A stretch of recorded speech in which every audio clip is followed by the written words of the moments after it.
Hello दोस्तों, नमस्कार। कैसे आप लोग? आशा है कि आप लोग बहुत अच्छे होंगे।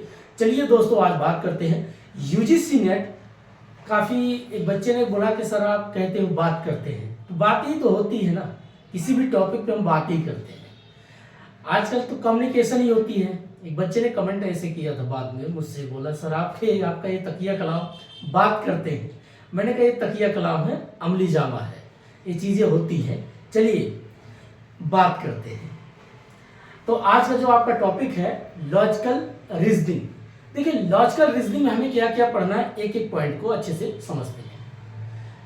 पहला आपका होता है स्टेटमेंट क्या है, आर्गुमेंट क्या है, देन उसके बाद आपका कंक्लूजन क्या है। ये टॉपिक आपका है।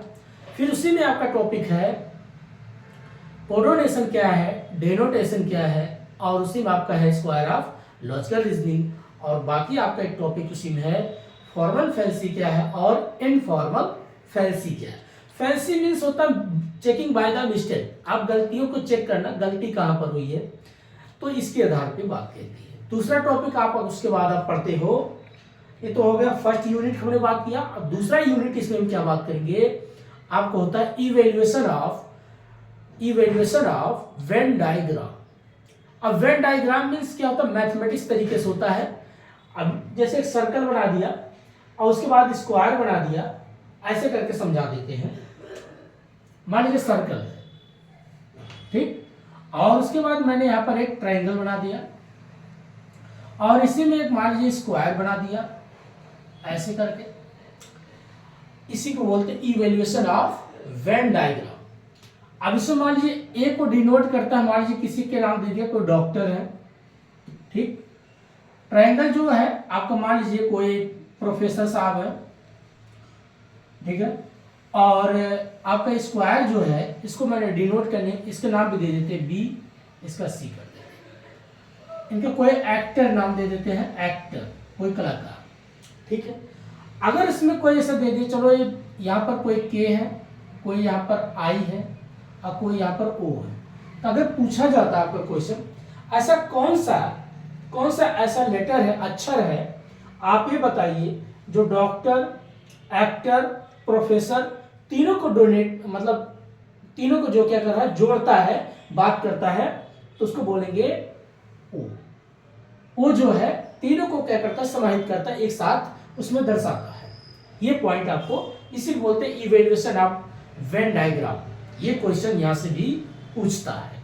अब चलिए, ये तो दूसरा हो गया। तीसरा यूनिट हम बात करते हैं इसी में। अब इसे बताते दोस्त, अभी एक एक करके पढ़ेंगे।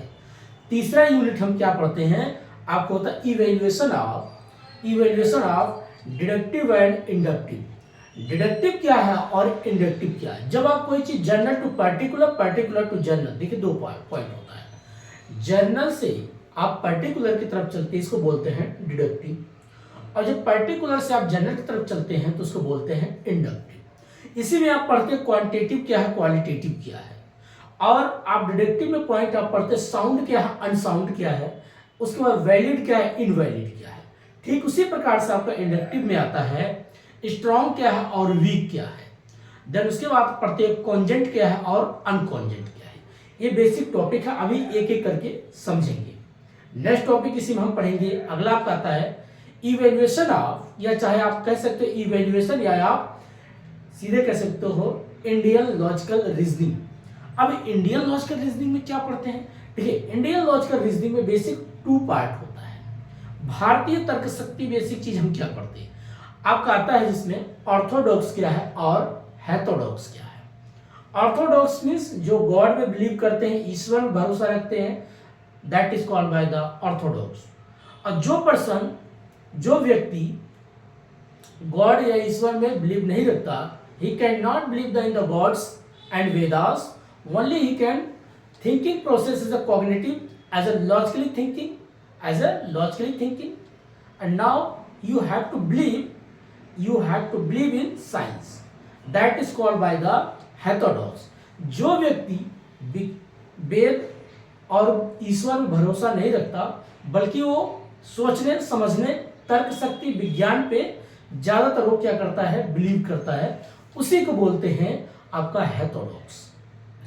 अब आइए पॉइंट हो गया आपका हेथोडॉक्स और ऑर्थो, आगे भी हम पढ़ेंगे। उसके बाद नेक्स्ट टॉपिक आपका इसमें आता है आपका परमाणु। परमाणु मीन्स होता है किसी चीज का प्रमाण होना, रिजल्ट होना, सबूत होना, प्रूफ होना, उस पर हम किसी चीज को डिनोट करते हैं, बात करते हैं, कोडिंग तरीके से बात करेंगे, डिकोडिंग तरीके से बात करते हैं, सबूत के साथ जो बात करते हैं उसी बोलते हैं परमाणु। अब परमाणु बेसिक इसके 5 आधार हैं एक ही। फर्स्ट होता है आपका प्रत्यक्ष, किसी भी चीज का प्रत्यक्ष रूप से जो दिखाई देता है, जो साक्ष्य है। अगर मैं बोर्ड पे कोई चीज लिखा हो तो दिख रहा है, दैट इज ए प्रत्यक्ष, मतलब ये इसको बोलते हैं perception, that is called by the perception. Then उसके बाद अगला हम टॉपिक किसी पढ़ेंगे आपका प्रत्यक्ष के बाद आपका आता है अनुमान, अर्थपट्टी, उपमान एंड शब्दा। ये बेसिक चीज आपका कॉन्सेप्ट होता है परमाणु। उसके बाद लास्ट में हम पढ़ेंगे उसके बाद अनुमान, टाइप्स ऑफ अनुमान। अनुमान बेसिक जो आपका होता है 2 भागों में बांटा गया है, एक होता है व्याप्ति और एक होता है हेतुआभास। व्याप्ति मीन्स होता है सपोज किसी भी चीज में या किसी भी जो भी आपका चीज हो, मान लीजिए आप पढ़ाई करते हो या आप सफर करते हो, कोई काम करते हो, उस काम में कोई एक रीजन जो छुपा होता है, that is called by the व्याप्ति। व्याप्ति मीन्स एज ए रीजन, बिना रीजन के, बिना कारण के आप कोई काम नहीं करते। अगर आप किसी से गुस्सा करते हैं तो कोई न कोई कारण है, किसी से प्रेम करते हैं तो कोई न कोई कारण है, किसी से नफरत करते हैं तब भी कोई न कोई कारण है। अगर कोई व्यक्ति लॉस प्रॉफिट में जाता है तो कोई न कोई कारण है, उसी कारण को बोलते हैं क्या, रीजन एज ए व्याप्ति। ठीक है, इसको बोलते हैं फर्स्ट आपका। दूसरा होता है हेतुआभास। हेतुआभास मीन्स होता है चेकिंग बाय द मिस्टेक, गलतियों को पकड़ना अर्थात गलती को चेक करना। जैसे आप पेपर देते हो, बहुत से बच्चे पढ़ाई अच्छे करते हैं, अच्छे नंबर भी आते हैं। अब अगर मान लीजिए अच्छे नंबर नहीं आते तो अपनी गलती को चेक करते हैं, क्या मैंने होमवर्क अच्छा किया, या हमने PYQ question, previous year question हमने प्रैक्टिस किया या नहीं किया। ये जो बेसिक इसका आधार होता है इसी बोलते हैं हेतुआभास। अब हेतुआभास बेसिक इसमें टर्म होता है, माइनर टर्म क्या है, मिडिल टर्म क्या है, मेजर टर्म क्या है। दूसरा इसी पॉइंट आपका टाइप्स ऑफ हेतुआभास को भी आगे पढ़ते हैं आप। अर्थपट्टी क्या है, बेसिक चीज, बधित क्या है, आबधित क्या है, विरुद्ध क्या है, शतप्रति पक्ष क्या है। ये सारा हमने ब्रीफ में अभी इंट्रोडक्शन दिया। अब शुरुआत करते एक एक टॉपिक को अच्छे से समझते हैं। दोस्तों मुझे बेसिक चीज क्या है, जब तक आपको कॉन्सेप्ट नहीं क्लियर होता है तो पढ़ाई का मजा नहीं आता, इसलिए पढ़ाई करने से पहले कॉन्सेप्ट को क्या करिए, आप क्लियर करिए, अच्छे से उसको समझिए। अब पहला आपका जो टॉपिक हो, पहले लिखते हैं हम basic logical reasoning. Logical reasoning. अब लॉजिकल रीजनिंग में हमें क्या क्या पढ़ना है एक एक करके समझते हैं।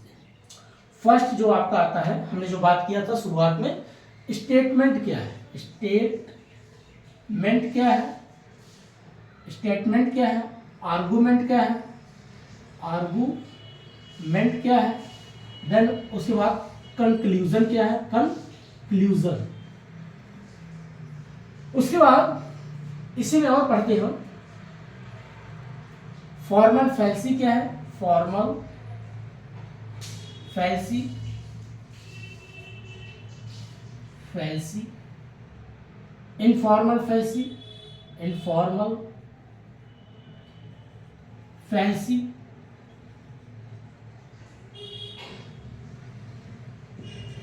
ये बेसिक चीज होता है। उसके बाद हम अगला इसी पढ़ेंगे, आपका जो टॉपिक है कोडोनेशन क्या है, कोडोनेशन, डेनोटेशन, डेनोटेशन, ये बेसिक चीज हमें समझना। कोडोनेशन, कोडोनेशन, डेनोटेशन, ये बेसिक चीज आपको समझना है। उसके बाद हम पढ़ेंगे इसी में square of logical reasoning, square of logical reasoning.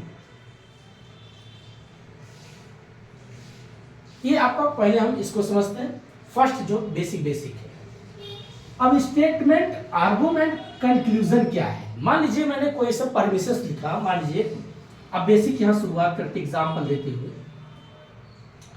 Statement मतलब कोई एक कथन दिया।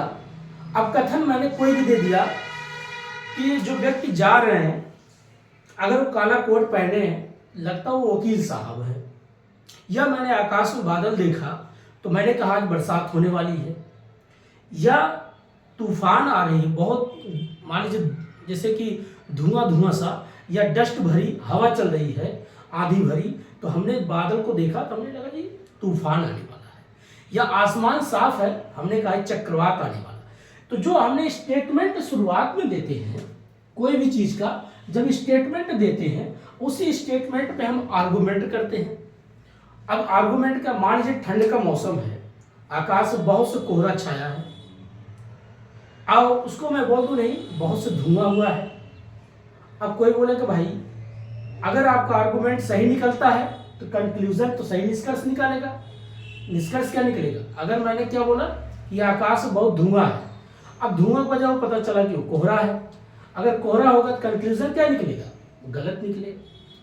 तो ये जो 3 पॉइंट पर आप डिस्कशन करते हो, कोई स्टेटमेंट देना, उस पर आर्गूमेंट करना, देन उसका कंक्लूजन निकालना, इसी को बोलते हैं आर्गूमेंट, स्टेटमेंट, आर्गूमेंट, कंक्लूजन। आप यही करते हो। अब स्टेटमेंट किसी भी आधार पे आप दे दो। कोई बच्चा पास हो गया, मान लीजिए मैंने स्टेटमेंट दिया कि मान लीजिए श्याम जो इस साल JRF क्वालिफाई कर गया।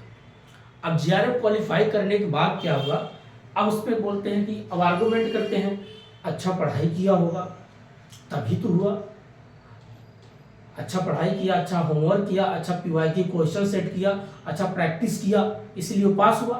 कंक्लूजन क्या निष्कर्ष निकला? JRF अचीवमेंट किया। अगर वहीं वो फेल हो जाता, श्याम जो है इस साल 2023 का जून का एग्जाम जब दिया तो पास नहीं कर पाया, तो क्या निकलेगा? पढ़ाई नहीं करता होगा, होमवर्क नहीं किया, PYQ नहीं किया। तो ये जो बेसिक चीजें हम आर्गुमेंट करते हैं तो कंक्लूजन क्या निकालेंगे? रिजल्ट उसका क्या आया? फेल हो गया। तो यही पॉइंट आपका होता है स्टेटमेंट और आर्गुमेंट, ये बेसिक चीज होता है। अगर हम बात करते हैं फॉर्मल फैंसी और इनफॉर्मल फैंसी। अब फैंसी मीन्स क्या होता है? चेकिंग बाय द गलती, मिस्टेक, इसी को ढूंढना। अब फॉर्मल फैंसी, फॉर्मल मीन्स होता है जैसे कि कोई चीज आप बात कर रहे थे, साधारण रूप से जो गलतियां दिख जाती है। जैसे गलतियां कैसे? एक हमें पता होता है कि नॉर्मल लॉस होता है, एबनॉर्मल लॉस। कॉमर्स की लैंग्वेज बात करते हैं। आप मान लीजिए 5 लीटर दूध है, आप उसको उबालते हैं, उबालते उबालते पता चलो 1.5 लीटर हो जाती है, तो बोलेंगे इसमें लॉस हुआ है। बोले क्या? दूध जल गया। इसको बोलते हैं फॉर्मल लॉस है। हमें पता है कि फॉर्मल फैंसी कोई गलती नहीं, ठीक है गलती होती है, ये नेचुरल है, प्रोसेस है। इनफॉर्मल क्या होता है? एबनॉर्मल। एबनॉर्मल मीन्स मान लीजिए आप दूध उबाल रहे थे, अचानक से आपका थोड़ा सा ध्यान भटक गया, आपने उस पतीले पे ध्यान नहीं दिया, दूध उबाल के बाहर गिर गया, फफक के बाहर गिर गया, उबाल आया।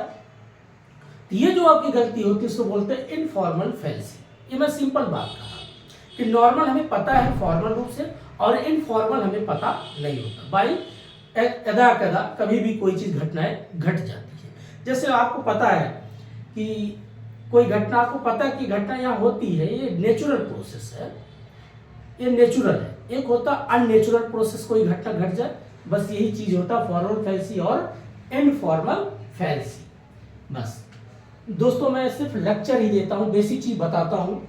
अगला है कोडोनेशन, डेनोटेशन। कोडोनेशन मीन्स होता है किसी चीज के कोडिंग में बात करना, और डेनोटेशन मीन्स उसको सांकेतिक रूप में बात करना। जैसे मान लीजिए स्नैक मीन्स होता सांप। अब सांप का मैंने कोई पूछा भाई स्नैक मीन्स सांप, तो हमने कोड कर दिया सांप। अब उसका डिनोट किया जा रहा, अलग अलग अर्थ निकाला जा रहा है।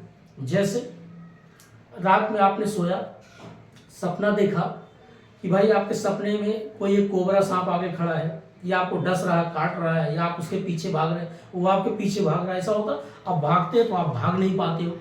ऐसा जब प्रोसेस आपके साथ ऐसी घटनाएं घटती हैं तो आप अलग अलग उसको अर्थ निकालते हो। लगता महादेव का प्रसाद नहीं चढ़ाया, हो सकता महादेव का आप पे कृपा हो गई हो सकता महादेव आपको कोई धन लक्ष्मी प्राप्ति होने वाला हो। तो जो आप अलग अलग तरीके से उसका अर्थ निकालते हो उसी बोलते हैं डेनोटेशन। फर्स्ट हमने क्या निकाला? स्नैक में सांप, लेकिन इसी सांप का अलग अलग आप अलग अलग मीनिंग निकालने लग जाते हो। जैसे कहानियां है कि जब तक कोई आपके साथ है, आपके माँ बाप हैं, परिवार है, तो उसकी कोई कदर नहीं। जब वो दुनिया छोड़ के जाते हो, तस्वीर में आ जाते हैं, तो आप फूल माला अगरबत्ती चलाते हो, करते हो ना। यही चीज़ का संकेत है। जब तक कोई चीज़ एक था तो उसका मतलब नहीं, जब वो चीज़ हमें अलग अलग रूप में आता तो उसका अलग अलग हम मतलब निकालते हैं। ऐसे ही सांप है, जब तक वो सांप जिंदा आप डंडे से मारते हो, और जैसे वो सांप पता चला कोई पत्थर में उसको आकार दे दिया तो आप उसको दिन रात पूजते हो। ये बेसिक ऐसा कॉन्सेप्ट मैंने जो दिया, व्यवहारिक चीज़ों बता दिया। अब आप बात करते हैं स्क्वायर ऑफ लॉजिकल रीजनिंग में क्या पढ़ना है। यहां पर हम बनाएंगे इसे 4 लाइन, ऐसे 4 लाइन कर देंगे। एक का नाम देंगे ए, इसका नाम देंगे ई, इसका नाम देंगे आई, और इसका नाम ओ। ये इसको यहां से क्वेश्चन ज्यादातर पुटअप करता है, पूछता है। ए का और ई से क्या रिलेशन होगा, ए से आई का क्या रिलेशन होगा, ओ से ई का क्या रिलेशन होगा, ए से ओ का क्या बनेगा, आई से ई का क्या बनेगा। यही जो रिलेशन बनेगा उसी का एक एक नाम हम डिनोट करेंगे, बताएंगे। ए और ई का जो रिलेशन यहां से बनता है इसको बोलते हैं कंट्राडिक्टरी। लेकिन कैसे, ए क्या बोलता है, ई क्या बोलता है, पहले समझते हैं। ए का मतलब होता है ऑल। अभी हमने एक वीडियो बनाया था सिलोइज्म का टॉपिक, ठीक वही टॉपिक यहाँ पर इंप्लीमेंट हो रहा है, दिखाई दे रहा है। और इसका मतलब होता है नो, मतलब नहीं। और इसका मतलब होता है सम, और इसका मतलब होता है सम नॉट,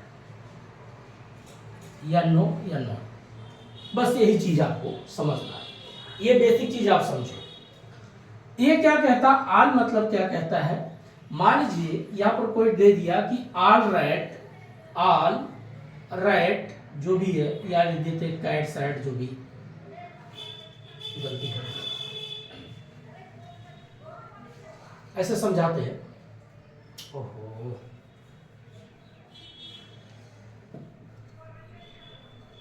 चलिए, जैसे हमने ए का पहले समझते क्या होता है। आल मीन्स सभी।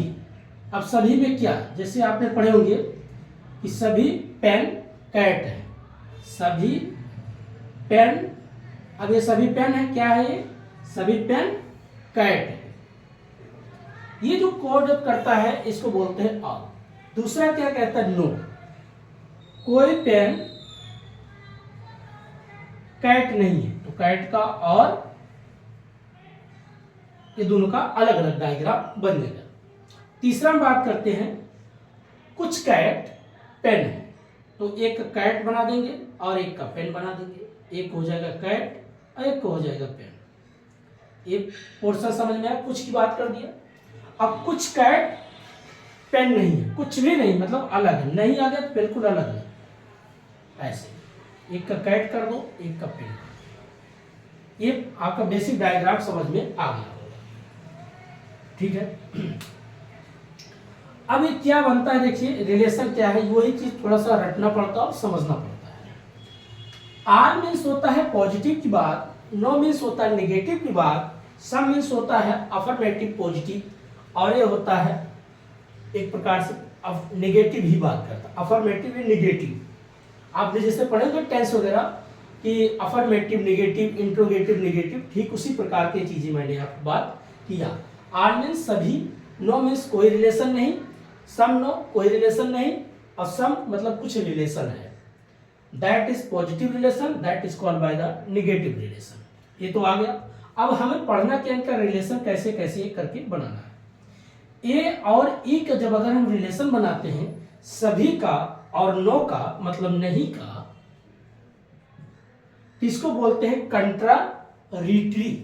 क्या बोलते हैं, कंट्रारिटरी,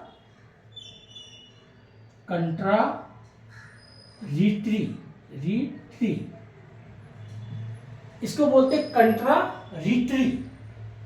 और जब आपका किससे हो, आल और नो का, अर्थात ए और ई का अगर रिलेशन पूछता हो तो सीधे बात ये याद रखना, ऑल और नो का अगर रिलेशन होगा तो कंट्राडिक्टरी। कैसे? मैंने इसे लिख दिया कि all pen is cat, no pen is cat, तो पूछूं क्या बनेगा? ऐसे मान लीजिए मैं लिखा ऑल पेन इज कैट, ये हमारा फर्स्ट जो है पैराग्राफ या फर्स्ट लाइन हो।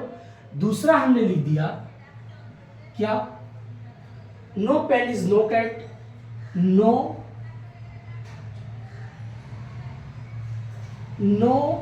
Pen is cat. अब अगर पूछा जाए परमिसेस 1 परमिसेस 2, अगर इन दोनों का हम पूछे तो क्या रिलेशन बन के आएगा? तो कंट्राडिक्टरी। अगर इस तरीके से आपका देता परमिसेस 1 परमिसेस 2, तो वहां पर आपको दे देगा ए करके लिख देगा कंट्राडिक्टरी,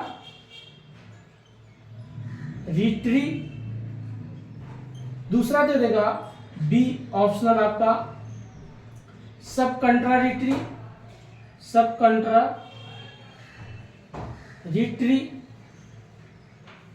तीसरा दे देगा, ऐसे अगला भी बताएंगे, सुपर इम्प्लीमेशन, सब इम्प्लीमेशन। तो आपको पता है कि भाई अगर परमिसेस 1 परमिसेस 2 का है, इस तरीके से पॉइंट करके अगर पूछता है तो कोरिलेशन जो रिलेशन बनेगा वो कंट्राडिक्टरी का। यही पॉइंट आपको याद रखना है कि ऑल पेन इज कैट, पहली पॉइंट पॉजिटिव, दूसरी point no pen is no cat, या नो पेन इज कैट, या no pen is no cat. ऐसे करके अगर आ गया नो शब्द आ गया, इसका मतलब ये समझ जाओ ये नेगेटिव, ये पॉजिटिव। इस तरीके से अगर है तो ये करके आपको पूछेगा कि कंट्राडिक्टरी हो गया, सब कंट्राडिक्टरी। अब बात करते हैं सब कंट्राडिक्टरी, तब समझ में आएगा सब कंट्राडिक्टरी क्या है। जब आपका रिलेशन सम से और सम नॉट से हो या सम नो से हो, तो इसको हम क्या नाम देते हैं? सब कंट्राडिक्टरी।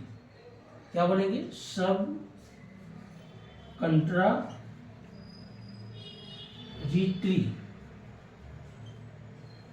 ये पॉइंट आपकी याद। अब यही जो हमने बोला किससे, जैसे क्या लिख दिया परमिशन, ये कैसे बनेगा सब कंट्राडिक्टरी? कि सम पेन इज कैट, मान लीजिए परमिशन 1 लिखा हमने, सम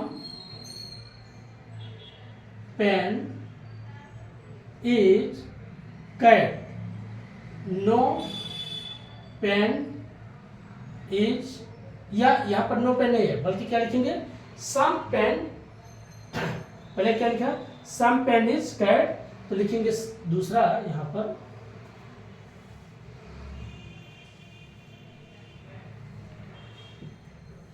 क्या लिखेंगे? सम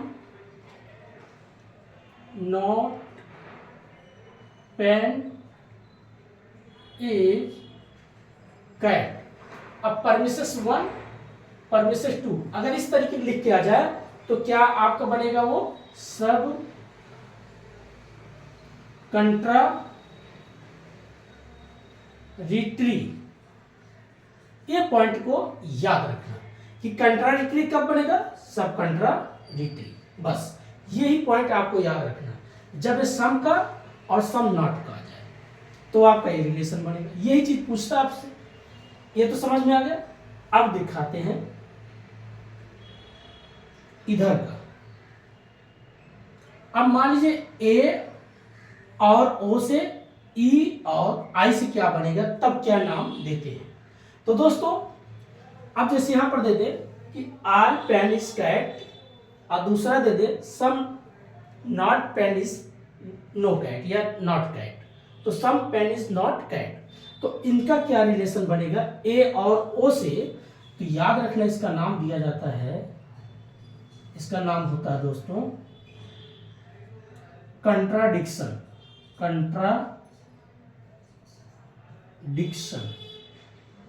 कंट्राडिक्शन, ठीक है, इसको बोलते हैं कंट्राडिक्शन। यही चीज आपका इधर भी ई और आई का अगर पूछा जाएगा क्या रिलेशन बनेगा? इसमें दिया कि some cat is pen, no cat is no pen, अर्थात no pen is no cat. इस तरीके का अगर है तो इसका क्या हो जाएगा, कंट्राडिक्शन।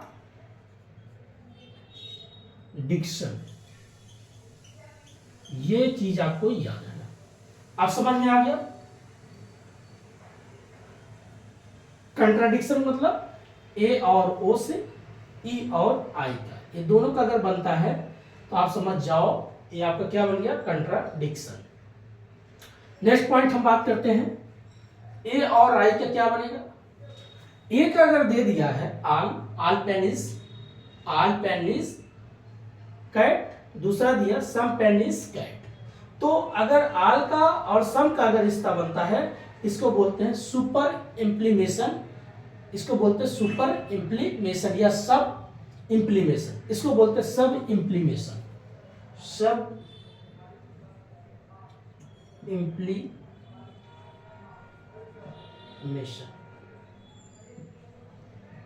ये चीजें होता है, ठीक है। ये पॉइंट याद रखना कि अगर आल से सम का अगर होगा तो सुपर इम्प्लीमेशन। यही चीजें आपका ई और ओ से क्या बनेगा, कि अगर दे दिया गया कि no pen is no cat, some pen is no cat, तो इस तरीके जो रिश्ता बनेगा उसको बोलेंगे सुपर या सब इम्प्लीमेशन, सब इम्प्लीमेशन। ये चीजें यहां पर, यही चीजें यहां पर सेम टू सेम। इसी को बोलते हैं स्क्वायर ऑफ लॉजिकल रीजनिंग। अब जैसे आपको एक एक करके पहले समझा देते हैं कैसे। आल और नो का अगर पूछता है, आल का एक मान लीजिए लाइन लिख दिया कि आल पेन इज कैट, दूसरा लिखा no pen is cat, no pen is cat, कोई पेन कैट नहीं है।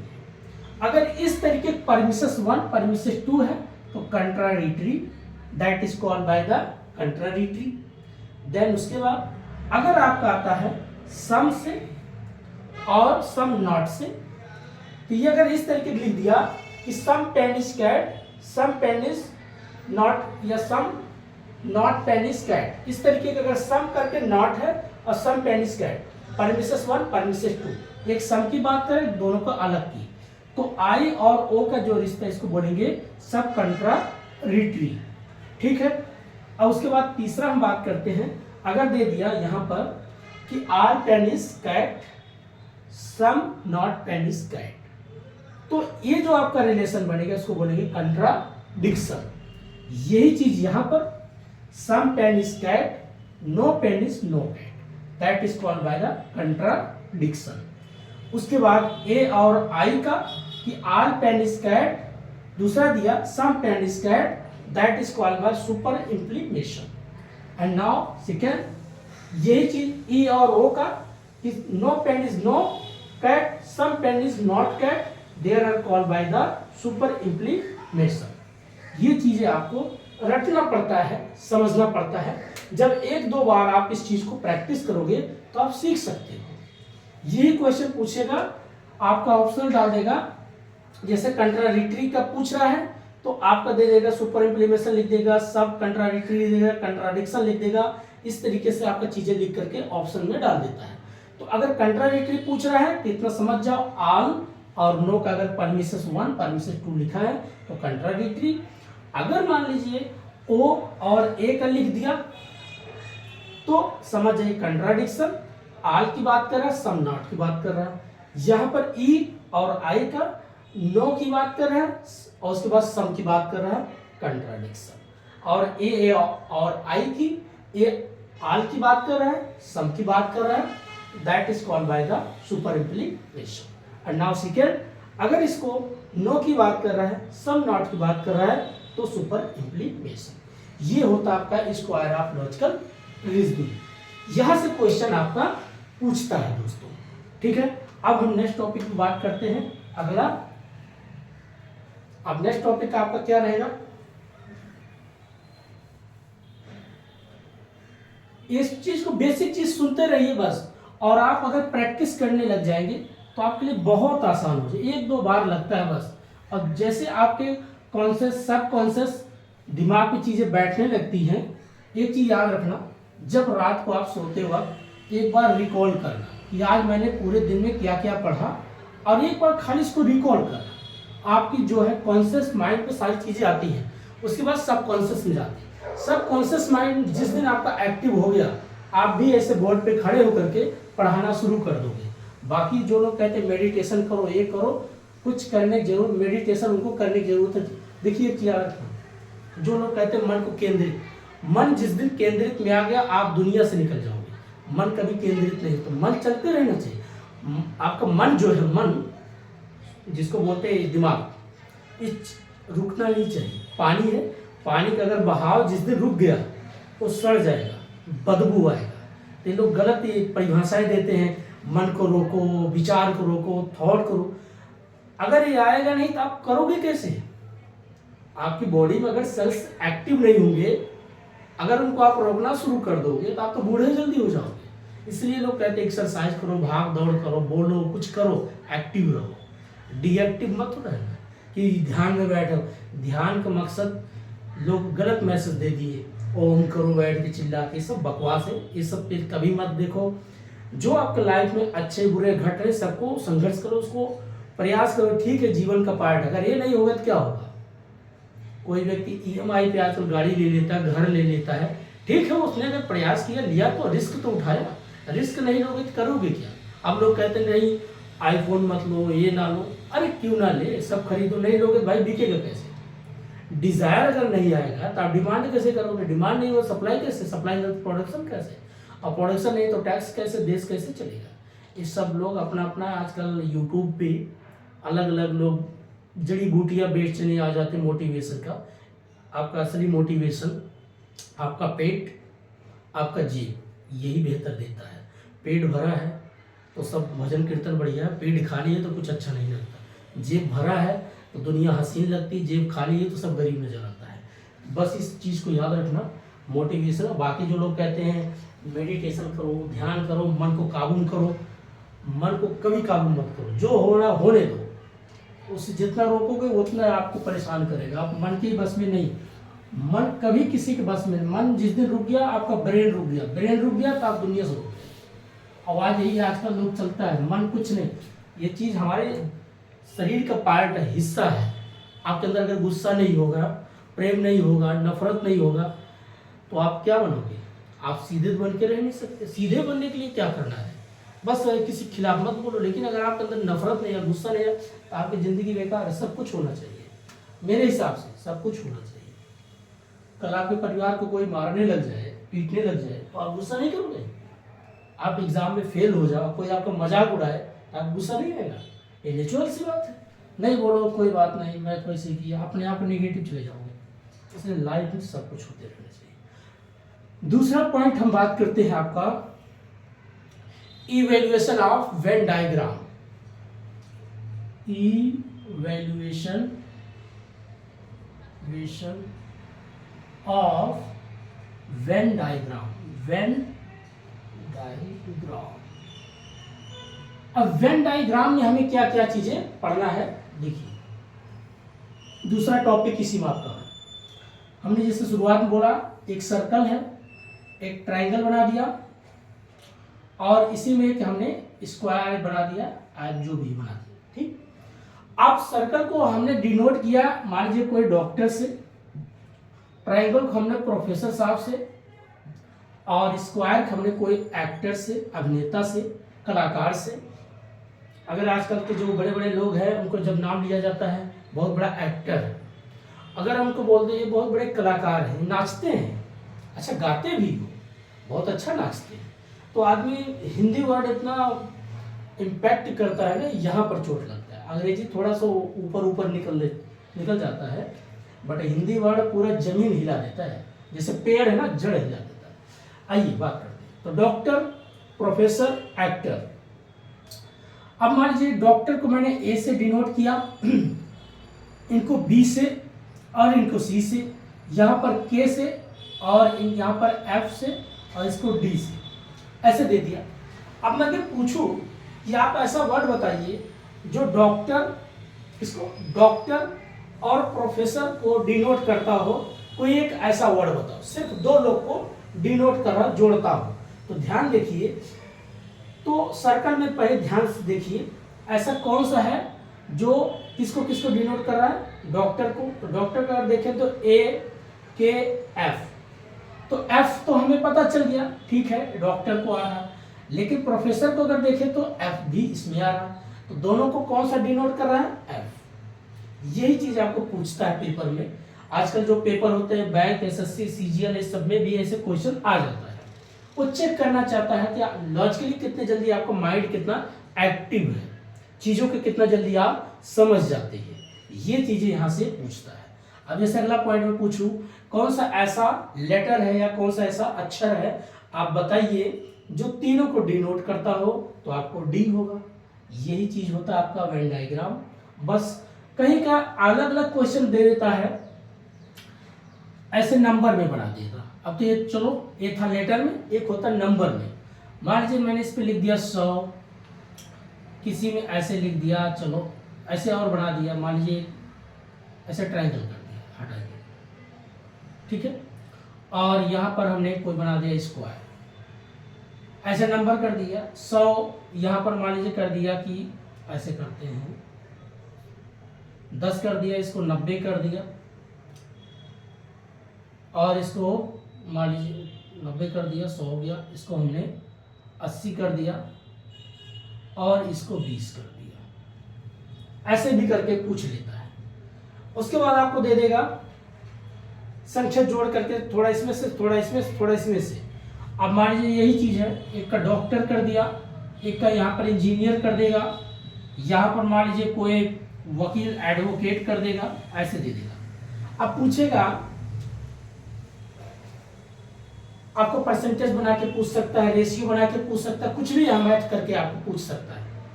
लेकिन एक सिंपल में अगर पूछ सकता है कि बताइए, अगर 80 ध्यान से देखिए, कहेंगे भाई डॉक्टर है या इंजीनियर है या एक्टर है या एडवोकेट, कहेंगे एडवोकेट है।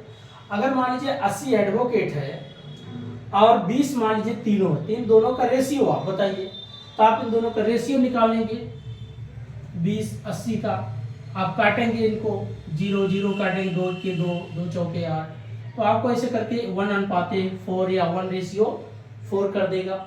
इस तरीके से भी क्वेश्चन आपको ऑप्शन में दे देगा, या इससे आपका रेशियो कर देगा, इससे इसका पूछ लेगा कि चलिए बताइए डॉक्टर का और एडवोकेट का रेशियो बताइए, तो आप यहाँ 10 करोगे, इसका 80 करोगे, 1 करोगे और 8 कर दोगे, ऐसे करके भी क्वेश्चन पूछ लेता है। इसीलिए हमें लेटर व्यू में, नंबर व्यू में, और इसमें ऐड भी, परसेंटेज भी, सब्सक्रिप्शन भी, इस तरीके से भी क्वेश्चन पूछता है, तो याद रखें, ठीक है। ये हो जाता है इवेल्युएशन ऑफ वेन डायग्राम। अगला टॉपिक हम बात करते हैं दोस्तों। कल दोस्तों वीडियो नहीं आ पाया, कुछ काम में बिजी थे, बाकी आपका वीडियो ऐसे आता रहेगा। अब अगला पॉइंट हम बात करते हैं, नेक्स्ट जो आपका थर्ड टॉपिक इसी में है। थर्ड आपका होता है evaluation of deductive and inductive. Evaluation of deductive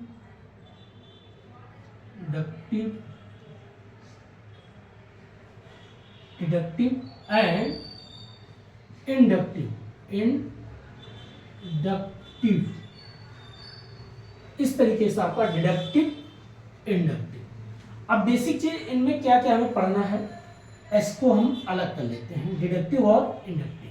deductive means क्या कहता है, ये general to particular, general to particular. जब ये जर्नल टू पर्टिकुलर की बात करता है, किसको हम बोलते हैं, डिडक्टिव। और इंडक्टिव जब ये कहता है पर्टिकुलर टू जर्नल, इसको हम बोलते हैं इंडक्टिव। लेकिन हमें इसमें क्या है भाई, डिडक्टिव, इंडक्टिव। अब इस चीज को समझना, डिडक्टिव जैसे मान लीजिए मैंने कोई एक वर्ड लिखता हूं, मान लीजिए जर्नल क्या है और पर्टिकुलर। अब पहले एक ऐसे लिखते हैं परमिसेस 1, परमिसेस 2, तब आपको समझ में आएगा। जैसे मैं लिखता हूं all boys is good, all boys is good. ठीक, ऑल मीन्स जनरल, सभी की बात कर रहा है। ऑल बॉयज इज गुड, ठीक है, जनरल से पार्ट, लेकिन all boys is good, Shyam is a boy, या लिख दे Shyam, all boys is good, Shyam is good, ऐसे Shyam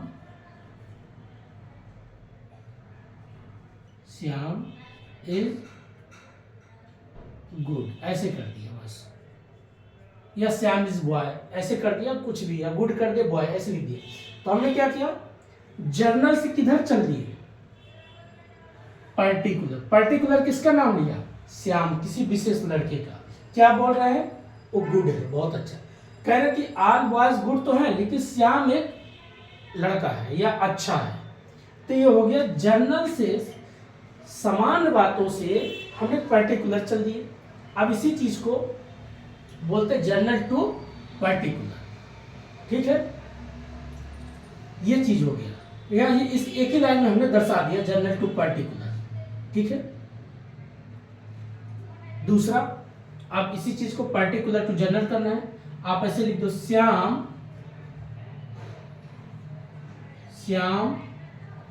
is good all boys, ऐसे करके लिख दिया। अभी क्या हो गया, पर्टिकुलर किसका पहले नाम है, श्याम का, ऑल बॉयज ऐसे करके लिख दिया। बस इतना समझ, बस इतना याद रखना, जब सभी में से किसी विशेष का नाम है, अब विशेष को सभी में रख दिया, इसी को बोलते हैं डिडक्टिव और इंडक्टिव। लेकिन अब इसी में हमें और क्या पढ़ना होता है, जब जनरल टू पर्टिकुलर चलते हैं तो इसको बोलते हैं क्वांटिटेटिव से हम क्वालिटी की तरफ चलते हैं। किससे, क्वांटिटेटिव से क्वांटिटेटिव टू मूववर्ड, क्वांटिटेटिव टू क्वालिटेटिव,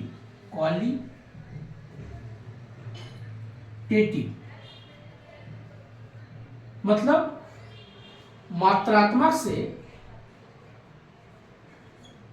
किधर को चल दिया, गुणवत्ता की तरफ, ये चीज हो गया। क्वांटिटी मतलब किससे हुआ, आल क्या था, एक क्वांटिटी, एक मात्रा है बहुत से, लेकिन गुणवत्ता किसका नाम लिया गया, विशेष, एक पर्टिकुलर किसका नाम, एक गुणवत्ता। यह चीज होता है जब आप क्वांटिटेटिव से क्वालिटेटिव चलते हो, ये चीज होता है। इसी की कभी कभी परिभाषा पूछ लेती है आपको घुमा के कि क्वांटिटेटिव कब बढ़ेगा, क्वालिटेटिव कब बढ़ेगा। यही चीज आप कर दो, जब आप क्वालिटेटिव गुणवत्ता से मात्रात्मक की तरफ, मात्रात्मक, बस यही चीज। अर्थात जब आप क्वालिटी से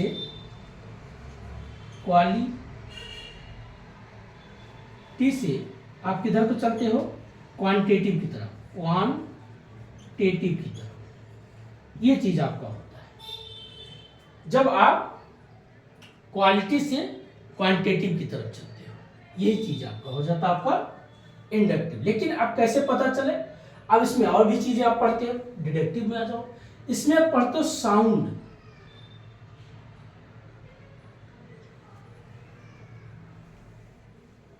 ऐसे लिखते हैं, पहले होता वैलिड, और दूसरा होता है इनवैलिड,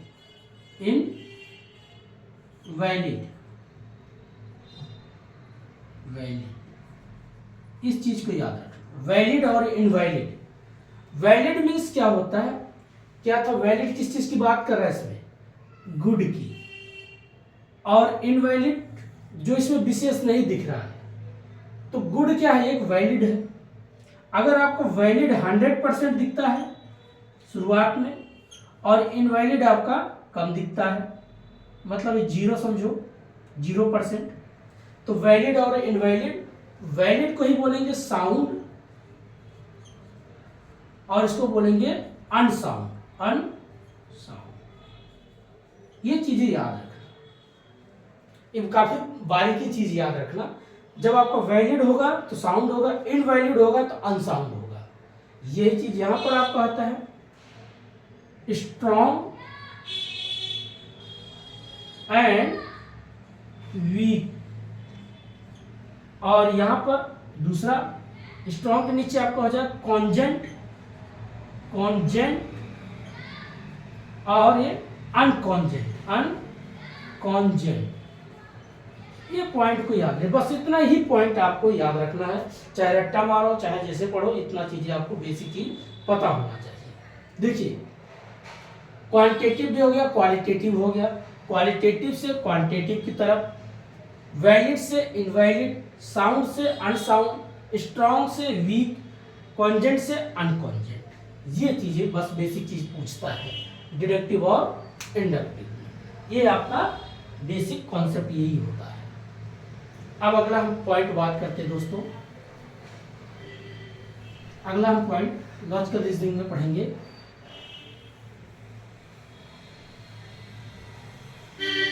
किताब जाके आप पढ़िएगा, देखिए सब बेसिक चीज वही आपका है, कोई इसमें नया चीज नहीं है, बस बार बार कॉन्सेप्ट को प्रैक्टिस करिए और मन में बैठा लीजिए, आपके लिए बहुत आसान। तीसरा टॉपिक हम पढ़ते हैं अब तीसरा topic evaluation of Indian logical reasoning या Indian logical reasoning, Indian logical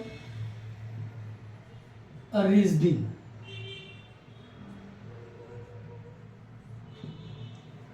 अब इंडियन लॉजिकल रीजनिंग जब आप पढ़ोगे तो इसके बेसिक टू पार्ट को इसे डिवाइड कर दो। एक होता है आपका क्या, ऑर्थोडॉक्स, डॉग नहीं डॉग्स। दूसरा होता है आपका हेथोडॉक्स, बस ये चीज है हेथो। अब ऑर्थो और हेथो मीन्स क्या है, ये होता है आपका विश्वास जिसमें किया जाता है। अब विश्वास, बिलीव, गॉड हो, वेद हो, वेदा, जो इनमें बिलीव करता है that is called by the Orthodox. Okay, अब ऑर्थोडॉक्स में आप पढ़ते होंगे रामायणा,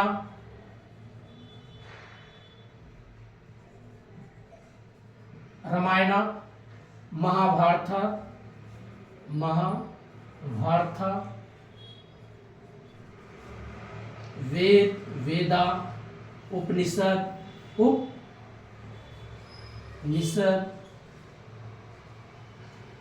ये सब क्या है, ये बिलीव की बेसिक आधार बनता है। तो जो आप ईश्वर में, गॉड में, महाभारत में, इनमें जो आप बिलीव करते हो उसको बोलते हैं ऑर्थोडॉक्स। तो ऑर्थोडॉक्स मीन्स आप इसमें जब आप पढ़ोगे 4 वेद, 4 वेदा, कौन कौन सा, ऋग्वेद, ऋग्वेदा, यजुर्वेदा, वेदा, सामवेदा, अथर्ववेदा, अथर्ववेदा,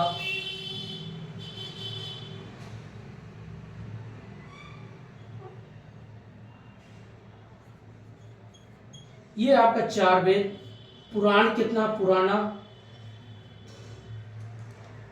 इसको बोलते हैं पुराण, तो ये आपके टोटल 18। और उपनिषद कितने हैं, उपनिषद लगभग 25 बताते, कहीं कहीं 28 बताते हैं, ये होता है। तो ये जो आप अलग अलग ग्रंथों में आप बिलीव करते हैं, उसको मानते हैं, समझते हैं, जैसे बोलते हैं ना, अब ऋग्वेद में आप मान लीजिए मंत्र का उच्चारण होता है, आप मंत्र का उच्चारण करते हो। यजुर्वेद में उस मंत्र को आप प्रोज और पोट्री के माध्यम से लिटरेच करते हो, उसको लिखते हो, राइटिंग करते हो, प्रोज और पोट्री, गद्य एवं पद के माध्यम से। उसके बाद सामवेदा, जिसमें आप संगीत होती आप बजाते हो, ध्वनि के माध्यम से म्यूजिक बजाते हो, ढोल मजीरा बजाते हुए आप मंत्र का उच्चारण करते हो। अर्थवेदा, जिसमें आपका मैजिक आता है, जादू है, टोना है, इलाज है, डॉक्टर है, साइंस है, ये सारी पॉइंट किसमें बात करते हो, आपका अथर्ववेदा। लेकिन एक किसका पार्ट है, आपका ऑर्थोडॉक्स का। इतना चीजें आपको याद रखना कि बस ये मेरी जो बेसिक कॉन्सेप्ट है कि रामायण से क्या जुड़ा, महाभारत, जैसे गीता। अब गीता तो किसी का ये धम्मपद का कॉपी है, बुद्धिज्म धर्म का, जो बुद्धिज्म धर्म क्या जो बुद्धिज्म था, बुद्धिज्म अभी आगे बताएंगे। ये धम्मपद जो होता था,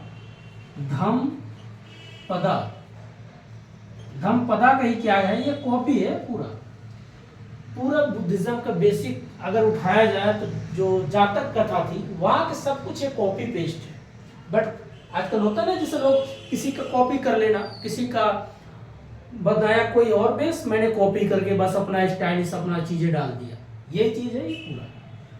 क्योंकि आर्कोलॉजिकल जो डिपार्टमेंट, आप दिल्ली के म्यूजियम में जाएंगे सारा चीज आपको देखने को मिलता। मैं गया था, मैं देखा भी था आर्कोलॉजिकल डिपार्टमेंट का पार्ट। कि सिंपल सी बात है, जो चीजें मूर्ति है कार्बन डेटिंग से पता चलता है। कि आप ऐसे सोचो, मानव का जन्म कब हुआ, कोई कहेंगे लाख हो गया, कोई कहे 10,000 हो गया। 10,000 साल मान लीजिए हजारों 10,000 में हुआ होगा, लाखों ले लो भाई, इतना ज्यादा। लेकिन लोग बोलते हैं नहीं, वेद तो करोड़ों साल पुराना है। आपको तुरंत दिमाग खटकेगा भाई, जब मानव ही आया है। और मानव की एक चीज कॉन्सेप्ट को समझो, ये सब प्रोपेगेंडा, बेसिक चीज जो ब्रेन वॉश किया जाता है। जब तक आपके मन में डर होगा तब तक आप किसी भी चीज पे विश्वास, जिस दिन आपका डर खत्म विश्वास खत्म। लेकिन विश्वास रखना चाहिए, मैं नहीं कहता मत रखो, मगर वो चीज सही डायरेक्शन का अगर आपका एजुकेशन करता है तो वो चीजें ठीक है। अगर गलत डायरेक्शन देता है तो पढ़ने के लायक नहीं। क्या अब जैसे रामायण महाभारत वेदा, ये सारी चीजें जो लिखा होगा कोई व्यक्ति होगा। पहले भारत में ऋषि नहीं बोला जाता था, ऋषि शब्द ही बाद में आया था। पहले पाली और पाकित को मिलाकर के जब संस्कृत बना, तो ये जो सारी चीजें, रामायण क्या था, महाभारत क्या था, वेदा क्या, उपनिषद क्या है, ये सब जातक कथा की बेसिक कहानियां थी। जैसे आज भी लोग कछुआ बोलते हैं और खरगोश के कहानियां सुनाते हैं ना। क्योंकि आपको जीवन में, जैसे अभी लोग जब आप परेशान होते हैं तो आपको लोग उपदेश देना, यही उपदेश से उपनिषद बना है। उपदेश देना, राय देना, डायरेक्शन देना। जैसे आजकल लोग अपना माइक वाइक लगा के जनका मंका बाबा लोग बैठ जाते हैं, अपना उपदेश देते, खाली है क्या करें। तो अगर उनमें इतनी ज्ञान है, ठीक है, देना अच्छी बात है। परेशान कौन होगा? जो घर चलाएगा, जो परिवार चलाएगा, जिसके भाई घर में परिवार है, जिसके कंधे पे घर का बोझा कहते हैं कंधे पे, वो तो हमेशा परेशान होगा। अब वो परेशानी किसी बाबा के पास बैठ के सॉल्व थोड़ी होता है। बाबा क्या करता, उसने थोड़ी घर बसाया भाई, उसे क्या पता देश दुनिया। बट वो बाहरी आवरण को देख करके कुछ थोड़ा बहुत अनुभव पाया उससे बोल देता है। लेकिन जितना बड़ा ज्ञानी एक घर का व्यक्ति होता है, एक जिम्मेदार हो सकता, कोई बाबा ढाबा नहीं हो सकता। बाकी सब बकवास है। आप अपनी मन की शांति के लिए जाते हो, पैसा देते हो, फालतू किताबें लाके पढ़ते हो।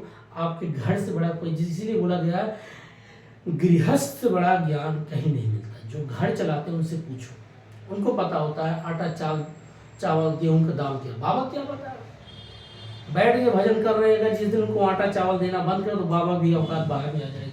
आप देना बंद कर दो किसी को, देखो ये चीज जो पूरा बेसिक चीज है। इसलिए मुझे गुस्सा आता है इस चीज पे कि जो आजकल इस चीज को ना लोग लेकर के धर्म संकट में, ये संकट में, कोई संकट में नहीं, संकट आप खुद हो। अब बात करते हैं हेटेरोडॉक्स। हेटेरोडॉक्स में क्या होता है, ये मुझे बहुत बेटर लगता है। क्यों? ये जीवन की बेसिक चीज यही बात करते हैं। यही चीजें चुरा के आजकल ऑर्थोडॉक्स बना दिया गया। इसमें एक था आपका बुद्धिज्म, दूसरा जैनिज्म, तीसरा आपका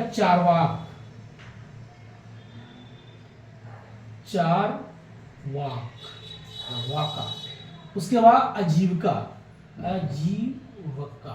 ये बेसिक चीजें, इसको समझो। देखो ये लोग क्या अपना विचार देते हैं। देखिए, मैं किसी का आस्था को मैं नहीं कहता कि भाई मैं मानता हूँ, मानो आपकी आस्था, मुझे आस्था के साथ कोई वो नहीं। आपको अधिकार है, आपके संविधान पूरा राइट है, आप किसी विधान को मानो, वो बात नहीं।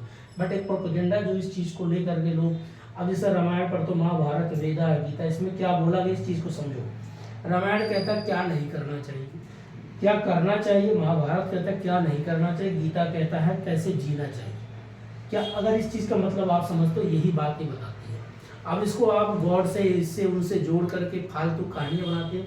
तो ये इसीलिए इन सब ये चीज़ें डिक्लाइन होने लगती है, बिलीफ जो सिस्टम कम हो जाती है। बुद्धिज्म क्या है, जैनिज्म क्या है, चारवाक क्या है, आजीविका क्या है, इनका एक एक कोडिंग वर्ड को समझते हैं। बुद्धिज्म जो महात्मा बुद्ध गौतम जी इन्होंने अपना विचार दिए, इनसे पहले भी गौतम बुद्ध से भी पहले बहुत से लोग बुद्ध थे। बुद्ध मीन्स क्या होता है, बुद्ध मीन्स ये नहीं कोई बुद्धि तक, बुद्ध मीन्स होता है जो जीवन को समझ गया। जैसे जो घर चलाया व्यक्ति होता है, जो गांव में पहले मैं देखता था जो बुजुर्ग लोग होते थे, जो परिवार को ज्वाइंट फैमिली होती थी, तो वो पूरे फैमिली कैसे जोड़ के चलाते हैं, उनको पता है ना किस बच्चे क्या चीज़ की आवश्यकता है, किस बच्चे कितना फीस की आवश्यकता है, कितना घर का कितना खेती का, वो बैलेंस करते कि नहीं करते थे, सबको मिला के चलाते थे। आज चलिए आपको न्यूक्लियर फैमिली हो गया भाई, सेपरेट फैमिली हो गया, इंडिविजुअल रहना पसंद करते हैं, लेकिन उतने डिप्रेशन में जी रहे हैं। पहले के लोग डिप्रेशन में कम जीते थे, परिवार होता था, एक दूसरे के लोग सुख दुख बांट लेते थे, दादा दादी घर पे होते, बच्चों को छोड़ के अपना ना जो रिश्तेदारी कर लेते थे, लोगों से मिल लेते थे। आप आज अपने बच्चों को छोड़ के देखो, आज हर कदम पे आपको पैसा लगाना पड़ेगा भाई। कहीं बच्चा किसी, मान लीजिए कोई भी आजकल है कि यहाँ पर बच्चों का आया बना हुआ है, बच्चों को छोड़ दीजिए आप, एक हफ्ता रही, तो बोलेंगे भाई 10,000 रुपया जमा करो। और वही दादा दादी रहते थे कि आप उनको 10,000 रुपया देते, 10 रुपया भी नहीं देते कि दादा इनको देखना। आप सोचिए कितनी चीज़ें आज जो कहते हैं लोग हम न्यूक्लियर फैमिली है, इंडिविजुअल फैमिली है, क्यों डिप्रेशन, क्योंकि वो अपनी सुख सुविधाएं तो लिए, लेकिन बाकी जो चीज़ें होगा जो फ्री में उनके दादा दादी चाचा चाची जो बच्चों की देखभाल कर लेते थे, या बड़े भाई जो सपोर्ट कर, आज कोई कर पाएगा, कभी नहीं। आज खुद ही कुआं खोद रहे हो, खुद ही पानी पी रहे हो, बस ये लाइफ है। पहले क्या था, कुआं आपके पास था, रोज बाल्टी से निकाल के पीते थे। तो ये पॉइंट हम बात करते हैं बुद्धिज्म क्या कहते हैं। इनसे पहले भी लोग एक से विद्वान इस धरती पे आए और चले गए। नाम इनका इसलिए ज़्यादा हाईलाइट हुआ, जब आप पढ़ेंगे इंडो ग्रीक सभ्यता जब पढ़ते हो कि ग्रीक की सभ्यता और इंडिया की जब कल्चर दोनों मेल मर्ज हुआ, उस वक्त जब मूर्तिकार नई नई डिजाइनें दिया गया, जब आप शक हुड़ कुषाण कनिष्क इनके इतिहास पढ़ोगे, इनके बेसिक चीज़ पढ़ोगे, गुप्ता पीरियड पढ़ोगे, तब ये चीज़ें आपको समझ में आता है। वहाँ कार्बन डेटिंग से पता चलता है ये तो कोई और ही थे। 1925 या 25 में ही आपका इंडस वैली सिविलाइजेशन सभ्यता की पता चलता है, उससे पहले कोई नहीं जानता यहाँ कौन सी सभ्यता है। आज भी उस पर रिसर्च चलती है, उसी के आधार पे तभी पता चला कि बुद्धिज्म मीन्स जिसका तर्क करने की शक्ति हो, साइंटिफिक सोचता हो, तो ही है बुद्धिज्म। आप अपने आप में बुद्धिज्म हो। बुद्धिज्म कोई ये धर्म नहीं है, ये कहता भैया जो आपके साथ घटना घट रही उसको सामने देख रहे हो, उसपे उसको मानो ना, जिस चीज नहीं उस पर क्यों आप बिलीव करते हो। आपको प्यास लगी तो पानी की जरूरत है, उस पर वो बात करते, तार्किक बात करते थे। और इन लोगों में बाद में जब और भी लोग आते, भारत में आते, कि भारत में आज नहीं बहुत पुराने समय से लोग भारत में आए, शक आए, हुड़ आए, कुषाण आए, कनिष्क आए, और लोग भारत में ही हो गए, और भारत में रह के भारत के कल्चर को अपनाया, भारत की सभ्यता को देखा। इंडस वैली सिविलाइजेशन से बहुत लोग प्रभावित भी हुए, इतना ज़्यादा डेवलप थे। तो जो व्यक्ति तार्किक होगा, साइंटिफिक सोचेगा, ये थोड़ी है कि चल 10-20 हज़ार रुपया कमाया, उसमें 3,000 रुपया बाबा जी ये पकड़ो, बाबा जी को तो बढ़िया है भाई, 50 लोग चढ़ाने शुरू कर दे, 1.5 लाख रुपया तो ऐसे उनके पास हो जाएगा, 15 आए, 150 आए, 300 आए, करोड़ों रुपया आ जाएगा। बाबा कुछ करना थोड़ी, बाबा को पता चल गया, ये तो परेशान तो है। और परेशान जो इंसान नहीं होगा, अगर आप परेशान नहीं हैं तो समझिए आपके जीवन में कुछ हो नहीं रहा। आप जिस दिन सोचो कुछ नहीं हो रहा, सब मस्त हो, तो बेकार हो रहा है। इसीलिए कहा जाता है कि इन्होंने आपको दो चीज़ को बीचों में बैलेंस करने की बात बोला था। क्या, ना ज़्यादा अति दुखी होना है, ना ज़्यादा अति सुखी में रहना, बैलेंस करके चलो। अब बैलेंसिंग ही लाइफ बढ़िया है। इसीलिए कहते हैं आग का दरिया है, डूब के जाना है। तो भैया कहने का मतलब है ना ज़्यादा आग में डूबना, ना नीचे जाना है, तैर के निकल जाओ बस बीचों में से। ये पॉइंट हमेशा मिडिल पॉइंट की बात करते थे, तार्किक बात करते थे। और यही नहीं, इनसे पहले लोग विचार दे के चले गए, सोच दे के चले गए, समझदारी दे के चले गए। और इनमें बाद में ये भी कैसे डिक्लाइन हुआ, देखिए चाइना में, जापान में ये सबसे ज़्यादा प्रचलित है। भारत में डिक्लाइन क्यों हो गया? क्योंकि भारत को डिक्लाइन होने के कारण ये देखिए, कहा जाता है जब आप ज्ञानी होंगे तो आपके पीछे बहुत से अज्ञानी भी लग जाती है, दुनिया का दस्तूर है।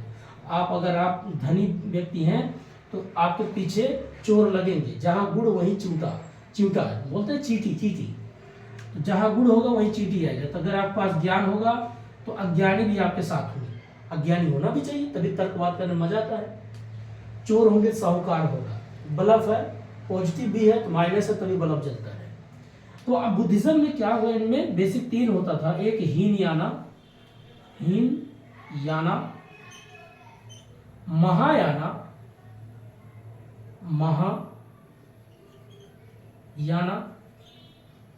आजकल हो गया उसके वज्रयाना, वज्र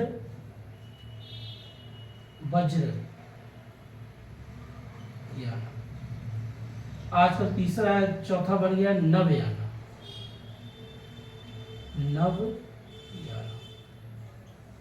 ये बेसिक चीज याद रखना। हीनयाना ये क्या कहते थे बुद्धिज्म में, कि जो भी कोई व्यक्ति अगर आपको कोई बात बोलते, जैसे मैंने कोई बात बोला, आप अपने तर्क के कसौटी पे, अपने साइंटिफिक, अपने तार्किक व्यू में सोचिए कि वास्तव में बात सत्य है कि नहीं है। कि भाई शरीर है, कल बच्चा था, थोड़ा बड़ा हुआ, यंग हुआ, प्रौढ़ावस्था या बुढ़ापा आया, उसके बाद दुनिया से वो निकल जाता है। ये साइंटिफिक है, ये तो नेचुरल प्रोसेस है, ये वास्तविक घटना है। इसमें हम क्या चेंज कर सकते हैं? कोई चेंज कर सकते हैं? कुछ नहीं कर सकते। जो है वो चलता रहेगा।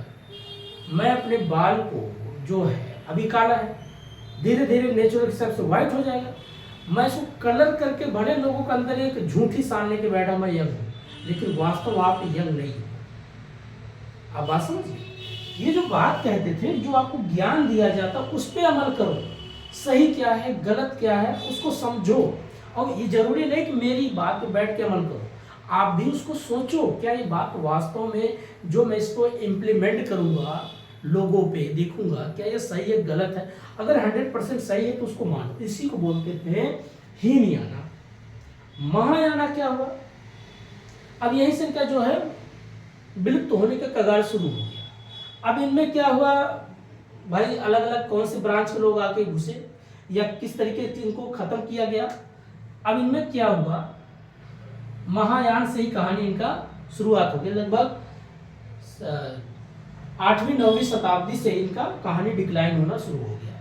उससे पहले चरम पे था, जब चंद्रगुप्त मौर्य, अशोक, सम्राट अशोक के बारे में आप इतिहास पढ़ेंगे तो सोचिए, कम से कम वो 13 पिलर आज भी इतिहास है। उस पिलर पे पाली प्राकृत भाषा में लिखवाया गया है, जीव जंतुओं पे दया करो, ये सब सारी चीजें पहले से लिखवा दिया गया था। तो वो हीनयाना बात करते थे कि आप गुरु के शब्दों को समझो। लेकिन महायान क्या हुआ, लोग गुरु को भूल गए, गुरु को जो विचार था उसको भूल गए। गुरु की मूर्ति लाके घर में रख लिए। अब मूर्ति सामने बैठ के दिया जला रहे हैं, मंत्र पढ़ रहे हैं, उच्चारण कर रहे हैं, उससे आप अपने मन की फ्रस्ट्रेशन निकालते हो। मन की फ्रस्ट्रेशन निकाल के 10 मिनट जैसे आप अकेले बैठ कर अपनी बात खूब बोल दो तो आपका मन हल्का हो जाएगा। या किसी के सामने कोई दोस्त हो जिससे कॉल करके बोलो, आज मैं बहुत परेशान हूँ, लाइफ में कोई नौकरी नहीं, नौकरी भी है तो वहाँ बहुत प्रेशर है, या मेरा रिलेशनशिप बहुत खराब चला, घर में बहुत प्रेशर है, दादाजी का एक्सीडेंट, बुढ़ापे में चल रहे हैं, कब वो दुनिया से निकल। आप अपनी दुख की बात दूसरे से कह लेते हो, आपका मन हल्का हो गया। ये लगा कि वास्तव में तो जो गुरु जी के सामने में बैठ गया, मेरा मन हल्का हो गया। हल्का नहीं, आप अपने मन की बात कह लिया, आपका दिमाग का जो भी कचरा था उसको बाहर निकल गया, इसलिए हल्का हो। फिर घर जाते, फिर वजन हो जाए, फिर उनके पास जाते, ये सर्कल चलने लग गया। अब इसी में लोग फंस गए महायाना कि अब गुरु जी का क्या करो, ज्ञान पे अमल नहीं करना, गुरु जी के पास बैठ जाओ, मूर्ति रखो, पूजा पाठ करो। यही सिर्फ की कहानी, जो पूजा पाठ का मूर्ति का प्रचलन, यही शुरुआत, यही से खत्म हो गया। और इसी में थोड़ा और लोग, बड़े बड़े महाशय लोग होने लगे। उन लोगों ने क्या खोज कर दिया, देखिए अब तो गुरु जी जो तो है ही है, अब एक काम करो, नया चीज रिसर्च करते हैं, जादू टोना, किसी चिड़िया बना के उड़ा दो, किसी सांप बना को छोड़ दो, आसाम, बंगाल, यहाँ का जादू, काला जादू, पीला जादू। अब ये कहानी शुरू हो गया। वज्रयाना, ये यहाँ से जैसे ये और घुसा, यहाँ तक चलो गुरु जी के तो मानते, यहाँ से आते ही ये जो इनका कॉन्सेप्ट दिए थे लोगों को, अष्टम मार्ग, पंचम मार्ग, ये जो बेसिक कॉन्सेप्ट दिया कि सही डायरेक्शन, सही एक्शन, सही समय जब वो सही समय काम करो, सही सोचो, सही बोलो, ये जो इनका अष्टम मार्ग था, अलग ही मार्ग से निकल गए। इसीलिए क्या हुआ है, धीरे धीरे भारत से डिक्लाइन हो गया। बाद में और भी यहाँ इसी के आधार पे एक नया धर्म खड़ा हो गया जो आजकल बोलते हो हिंदुज्म, हिंदुज्म, सनातनी, सनातनी। संतो शब्द, सनातनो शब्द इनका था, सब इन्हीं के आधार, सब कॉपी पेस्ट है। इसी का ब्रांच आपका सब मिलेगा, जैनिज्म। लेकिन मैं किस बेस पे बात कर रहा हूँ, मैं आर्कोलॉजिकल डिपार्टमेंट पे बात कर रहा हूँ। किताबी बातें मैं नहीं करता। किताबी बातें उतनी, किताब मैं ही उल्टा पुल्टा लिख दूँ, छाप दूँ, प्रिंट कर दूँ, लोग बार बार वही चीज़ रिकॉल करो टीवी सीरियल में, लोग दिमाग में भी बैठेगा, बिलीव होगा। अब आदमी को आजकल जैसे दिमाग पर डालते हो वैसा सपना देखता है, रोज उसको भूत प्रेत का सपने दिखाओ, अगले दिन वो सपना भी देखेगा कि भाई कोने कोई बैठी थी, झाड़ हिला रही थी, आपको लगेगा, हो सकता है हवा से हिल रहा हो। ठीक है, जो प्रक्रिया आपका ब्रेन वैसे काम करने लग जाता है। बाद में यही सब आजकल नया नया चीज़ें चल गया है। बाकी कोई बात नहीं, सबका अपना अपना विचार है। कभी सुना किसी नास्तिक को कोई भूत प्रेत पकड़ा? आस्तिक को ज़्यादा पकड़ता है, वो ज़्यादा बिलीव करते हैं। उसके बाद एक आता है आपका जैनिज्म। जैनिज्म मीन्स क्या होता है, जैनिज्म में इसमें दो पार्ट है किसी पार्ट टूटे। जैन जो थे, जैनी लोग मुनि बोलते थे, जैन मुनि। पहले भारत में लोग मुनि बोले जाते, बाद में उसको ऋषि लगा दिए, ऋषि मुनि। और इस शब्द यहाँ के बाद उसको लोग अपना अपना दे दिए। जब आप कभी हिंदी का लिटरेचर पढ़ोगे, ग्रामर पढ़ोगे, तो वहाँ के एक एक मात्रा को आप डीपली जब समझोगे कि ये वर्ड का उच्चारण, जैसे अभी पहले ऐसे पहले बोलते थे अंग्रेजी में, कहते थे द, पहले दी बोलते थे, दी, THE को दी बोलते, बाद में अब इसका उच्चारण होता द। पहले जैसे आप बोलते थे एजुकेशन को एजुकेशन बोलते थे, आजकल बोलते हैं एडुकेशन। शेड्यूल को शेड्यूल अब बोलते हैं एस्टिड्यूल। ये क्या हो रहा है, प्रोनाउंसिएशन चेंज। ऐसे समय के अनुसार चीजें चेंज होती गई, उसमें नया चीज आता रहा। अब आता है जैनिज्म में, इसमें आप पढ़ते हो, एक होता दिगंबर, दिगंबर, एक होता श्वेतांबर, श्वेतांबर। ये क्या है श्वेतांबर दिगंबर? इसमें 24वें तीर्थंकर गुरु जो भी हैं, सब गुरु आते हैं। आज पहला गुरु, दूसरा गुरु, तीसरा गुरु, ये जो आप सुनते होंगे ना, श्री श्री 188 श्री श्री क्या था, ये मंत्र नहीं था, स्तूपा। कभी याद है 84 करोड़, जो बोलते 32 करोड़, ये सब स्तूपा होता था। मंत्र वंत्र कुछ चीजें कुछ अलग बता रही थी, लोगों ने उसको कुछ अलग डायरेक्शन दे दिया। इसलिए कहते हैं अगर आपका इंफॉर्मेशन गलत है तो आपका नॉलेज गलत होगा, नॉलेज गलत होगा तो एनालिसिस गलत होगा, एनालिसिस गलत होगा, इंटेलेक्चुअल आपका बौद्धिकता भी गलत होगा। इसलिए पहले चीज, कोई भी चीज आप पढ़ो तो उसके तह तक जाओ, सही क्या है गलत क्या है। सिर्फ बिलीव मत कर लिया करो, मैं कुछ बोल दिया, मैं भी कुछ बोलता हूँ, बिलीव मत करो, ये भी कहता हूँ। आप उस चीज को प्रूफ के साथ पढ़ो, लॉजिक के साथ पढ़ो, तार्किक पढ़ो। अगर इस धरती पे रहना है तो कुछ बेहतर करना है तो। अब बिलीव है तो आप बैठे रहो, भगवान भरोसे बैठे रहो, आपको चाहेगा देगा, नहीं तो नहीं देगा। आपको भगवान ने ब्रेन दिया, अगर इसका यूज नहीं करोगे तो कैसे आप कुछ कर पाओगे। भगवान अगर है या ना है ये कोई नहीं बता सकता, है या ना है, यही बातें करता है जैनिज्म। ये पेन हो भी सकता है, पेन नहीं भी हो सकता है। ये कहेंगे पेन नहीं है, ये इंक है, ये इंक चल रहा है, तो बोलेंगे इंक जो है पेन में है, नहीं पेन चल रहा है। आपको ऐसा कंफ्यूज कर देंगे, ना इधर के रहोगे ना उधर के। इसलिए ज़्यादा किसी चीज़ में डीपली नहीं जाना, बस बेसिक यही समझो, भूख लग रहा है पका के खाते, पेट भर जाता है, संतुष्टि मिल जाता है, बढ़िया नींद आता है। आइए बात करते हैं जैनिज्म। जैनिज्म में दिगंबर और श्वेतांबर, ये क्या कहता है? दिगंबर मीन्स वो होता है जो, जैसे अंबर, अंबर मीन्स आकाश। जो नागा लोग होते बाबा साधु, ये अपना एक कॉन्सेप्ट दिए, ये लोग बैठे बैठे काफ़ी चीज़ को ध्यान करना, अपने शरीर को यातनाएं देना। बोलते हैं कि जितना हम शरीर को सुख देंगे उतना ही आलस में आ जाएगा, और इसको जितना कष्ट देंगे उतना ही ठीक रहेगा। अब जैसे मिलिट्री का जवान, अगर उसको दौड़ ना करना पड़े, पहाड़ों पे ना चढ़ना पड़े, ठंड में -40 डिग्री टेम्परेचर में, पता चला वो अपना दौड़ कर रहा, भाग कर रहा, अगर वो नहीं करेगा तो उस टेम्परेचर में, क्योंकि वो पहले से अपनी बॉडी को उस लेवल तक तैयार करते हैं। और जो व्यक्ति उस लेवल अपने आप को तैयार नहीं करेगा, जैसे दिल्ली में पोल्यूशन बहुत है, और जो लोग दिल्ली में इस पोल्यूशन को, उनकी बॉडी ढल चुकी है, रोज वो 100 ग्राम धूल फाँक जाते हैं, पोल्यूशन डस्ट खा जाते हैं, उनकी आदत पड़ गई है। और कोई शुद्ध वातावरण से, हिमाचल से, उत्तराखंड से व्यक्ति आ जाए, वो अगले दिन पता चला हॉस्पिटलाइज हो जाएगा, भर्ती हो जाएगा, उसको दमा की बीमारी हो जाएगा। क्यों? उसकी बॉडी वैसी ढल नहीं पाई है। इसीलिए जिस कभी काल होता ना कि बिहार चले जाओ, बंगाल चले जाओ, आप ऐसा तो है नहीं आपको अगले दिन से आपको बंगाली आ जाएगा या बिहारी जो भी भोजपुरी लैंग्वेज आ जाएगा, नहीं आएगा, आपको उसमें ढलना पड़ेगा तभी आएगा। यही चीज़ें क्या करते दिगंबर वाले ये बोलते थे कि हम अपने बॉडी को उसमें ढालते हैं। ढालने का मतलब वो ठंड से लड़ने के लिए मजबूत करते हैं। वो कपड़े नहीं पहनते, बोले कपड़े पहनेंगे तो शरीर कपड़े की आदी हो जाएगी, भाई कपड़े और पहनो, ठंड से बचो। ये लोग क्या करते थे, नेचुरल प्रोसेस में अपने आप को ढालने का प्रयास करते। तो नेचुरल प्रोसेस उनके देखते होंगे शरीर में ऐसे बड़े बड़े बाल हो जाते। बाल क्या करता था, आपके शरीर में हीट करता, जो बॉडी टेम्परेचर को मेंटेन रखता है। इसलिए कभी आपने या के एक जानवर को देखा कश्मीर साइड उधर पहाड़ी एरिया में, तो उनके बहुत बड़े बड़े बाल होते हैं। भेड़ होती है उसको और बड़े बड़े बाल होते हैं। गर्म एरिया में कम बाल निकलेंगे, लेकिन ठंडे प्रदेशों में ज़्यादा निकलेगा, क्योंकि बाल एक नेचुरल प्रोसेस है। ये क्या करते थे दिगंबर वाले लोग, ये अपने शरीर को नेचुरल प्रोसेस में ढालते थे, उसको मजबूत बनाते थे। आज भी जैसे लोग आज भी चाहो तो आप अपने शरीर को वैसे ढाल लेते हो। जो लोग जिम में जाते हैं, कसरत करते हैं, मसल गेन होती है, आज 5 किलो वजन उठकर 20 किलो, 30 किलो, 40 किलो, फिर 1 क्विंटल तक उठा लेते हैं। इसीलिए है जैसा आप ढालोगे वैसा बन जाओगे। श्वेतांबर कहते थे देखिए भाई साहब, हम ज़्यादातर अपने शरीर को कष्ट नहीं दे सकते, नागा नहीं बन सकते हैं, बिना कपड़े के नहीं घूम सकते हैं, हमें सफ़ेद वस्त्र धारण कर लेंगे, शांति का प्रतीक है, मास्क लगा लेंगे, जीव जंतु हमारे मुंह में नहीं घुसेंगे, कोई कीड़ा मकोड़ा नहीं आएगा। ये अहिंसा के मतलब जैसे हिंसात्मक नहीं होते, ये अहिंसा का पालन करते थे। कहते भाई हर एक जीव की अपनी महत्व है, सबकी अपनी जीने की अधिकार है, मैं किसी का अधिकार नहीं छीन सकता, चाहे कीड़ा हो, चाहे उड़ने वाला हो, चाहे जल में रहने, चाहे स्थल में, चाहे हवा में हो। हवा के लिए इसलिए वो मास्क पहनते थे कि कोई जीव जंतु हमारे मुख में ना जाए, वो डेड हो जाए।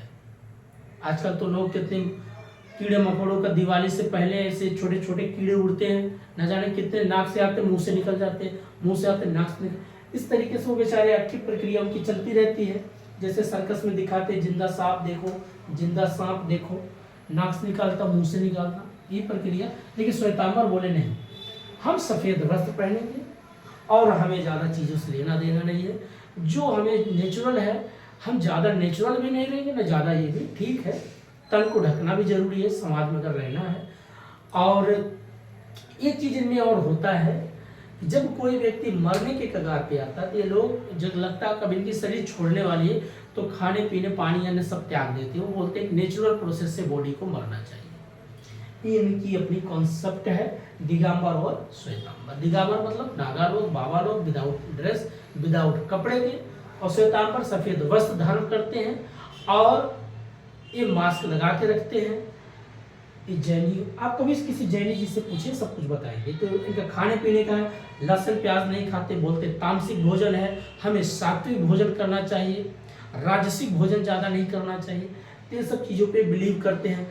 बोलते तामसिक चीज़ करेंगे तो हमारे बॉडी के अंदर जो ऑर्गन, जो हार्मोन्स वो एक्टिव होगा, और एक्टिव होगा तो हम गुस्सा भी आ सकता है और कामुकता भी जग सकती है, तो हमारी इंद्रियां हमारे बस में नहीं होंगी। इसीलिए ये सब चीज़ों क्या करते हैं, अपने खान पान को बहुत एक सिंपल रखते हैं, सात्विक रखते हैं। इनके खाने में बहुत आप देखेंगे नमक कम रहेगा, मसाले बहुत नाम मात्र रहेगा, तेल भी कम रहेगा, बहुत सिंपल खाना। सूर्य अस्त होने से पहले ही खा लेते हैं। इनका अपना कॉन्सेप्ट है। इनके बारे में अगर जानकारी लेना तो इनके बारे में पढ़ो या और जानकारी ले सकते हो। चारवाक देखिए, आइए अगला कॉन्सेप्ट है। ये कहते हैं देखिए भाई चारवाक क्या है। ये कहते हैं भाई आप जिंदा हो, आपको अगर धरती पे हो, कुछ खाना है, उधार खाना खा लो, क्यों शरीर को कष्ट देती हो। कल का कोई भरोसा नहीं, आज का भरोसा नहीं, कल का क्या हो जाए।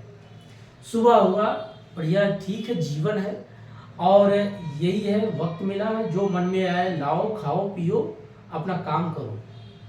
और इसी पे महर्षि एक करके थे, उन्होंने अपना कॉन्सेप्ट दिए थे कि ऋणम घृतम पीबते, अगर आपको घी पीना हो तो ऋण लेके, उधारी लेके घी पी लो, अपने मन को मत तरसाओ। ये इसमें बिलीव करते हैं। अगर आपको लगता है कि आज मुझे 5 घंटा 8 घंटा पढ़ना है, 2 ही घंटा पढ़ना, 10 ही मिनट पढ़ना, पेज खोलो पढ़ लो, किताब बंद करो घूम लो, मूवी देखना देख लो, क्यों मन को तरसाते हो?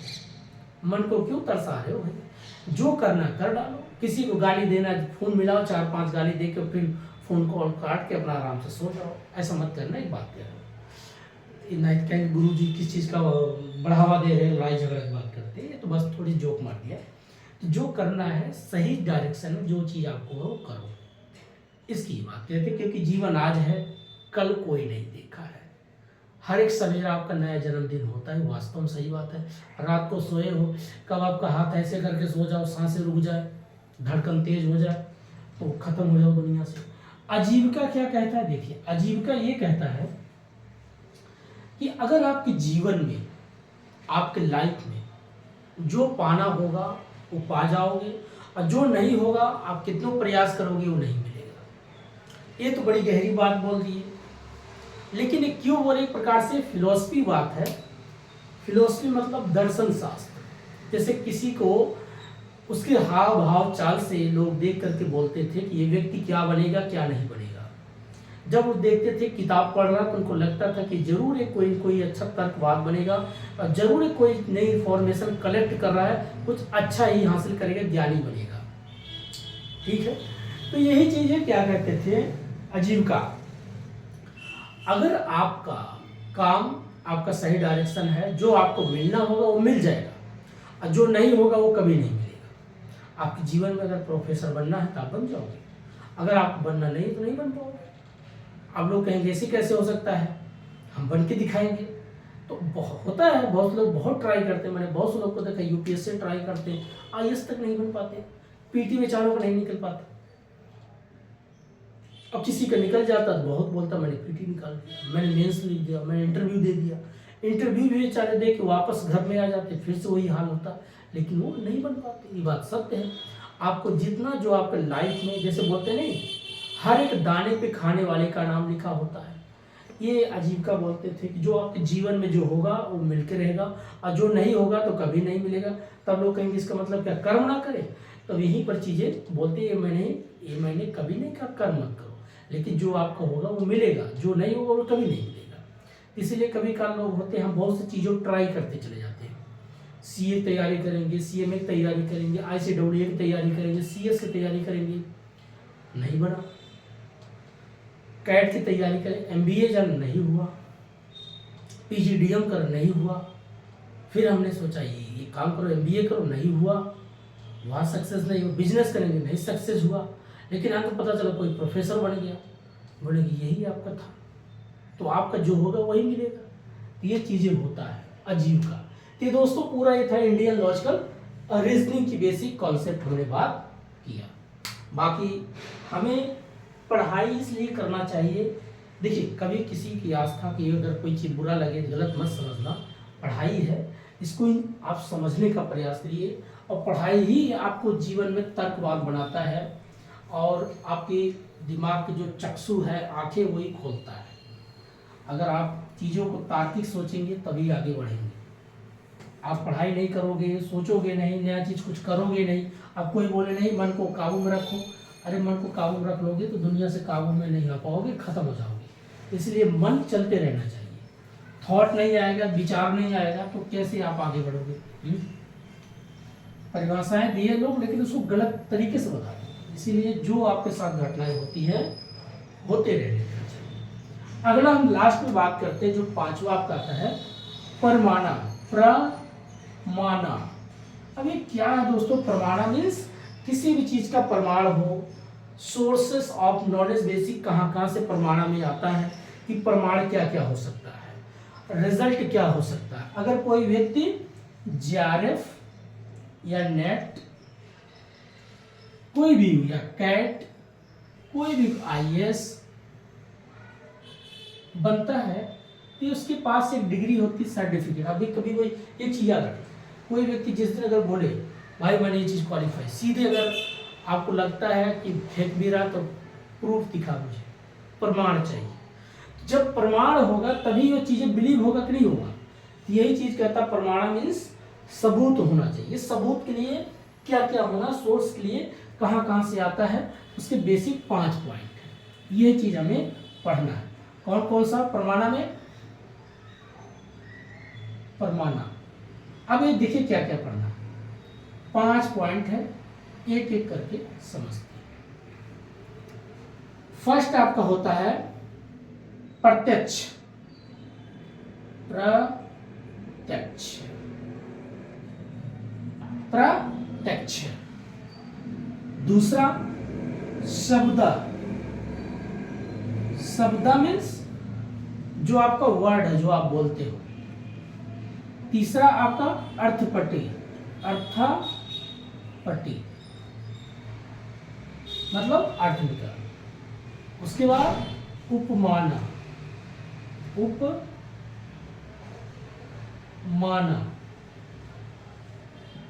उसके बाद अनुपलब्धि, अनुपलब्धि।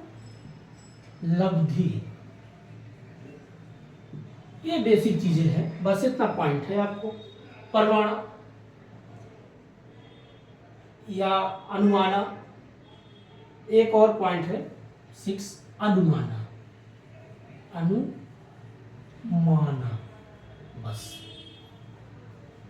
अब सही है, हाँ इतना पॉइंट है। प्रत्यक्ष, शब्द, अर्थपट्टी, उपमाना, अनुपलब्धि और अनुमान, इतना पॉइंट है। अब एक समझते हैं। प्रत्यक्ष मीन्स जो चीज आप देखते हो, आपके आंखों के सामने कोई ऐसी घटना होती है कि मुझे पता है इन्होंने अभी आपको मारा थप्पड़, या इन्होंने मेरे जेब से पैसा निकाल लिया, या अभी ये सरकार ने ऐसी बात बोला। ये देखियो वीडियो क्लिप है, आजकल लोग वीडियो क्लिप भी नहीं बोलते, बोलते भाई दूसरा इनका मिमिक्री करके आवाज करके ऑडियो भेज दिया हो। बात तो सही है, ये भी होता है। आजकल एआई का जमाना है, आजकल तो और ज्यादा करप्शन बढ़ सकता है। सेम आवाज, सेम बॉडी लैंग्वेज वैसे ही कर सकता है। तो प्रत्यक्ष में सबूत अगर आपके पास है, किसी भी चीज का रिजल्ट अगर पता करना, तो उसके पास प्रत्यक्ष एक सबूत होना चाहिए, प्रूफ होना चाहिए। इसको बोलते हैं प्रत्यक्ष। इतना शब्द मीन्स जब आपके पास प्रमाण, दूसरा कैसे शब्द होना चाहिए, चाहे आपका ओरल हो, ओरल, या आपका होता है राइटिंग,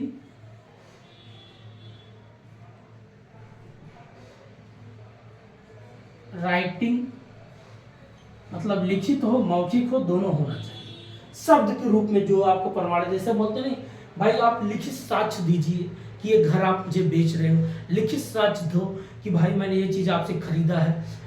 आप बताओ, 10 लोग के बीच में बोलो कि हाँ मैंने कत्ल किया है, आप बताओ मैंने झूठ बोला है, मैंने इनको मैनिपुलेट किया है। एक शब्द के रूप में आपका होता है प्रमाण, एक प्रत्यक्ष के रूप में होता है आपका प्रमाण। तीसरा होता अर्थपट्टी।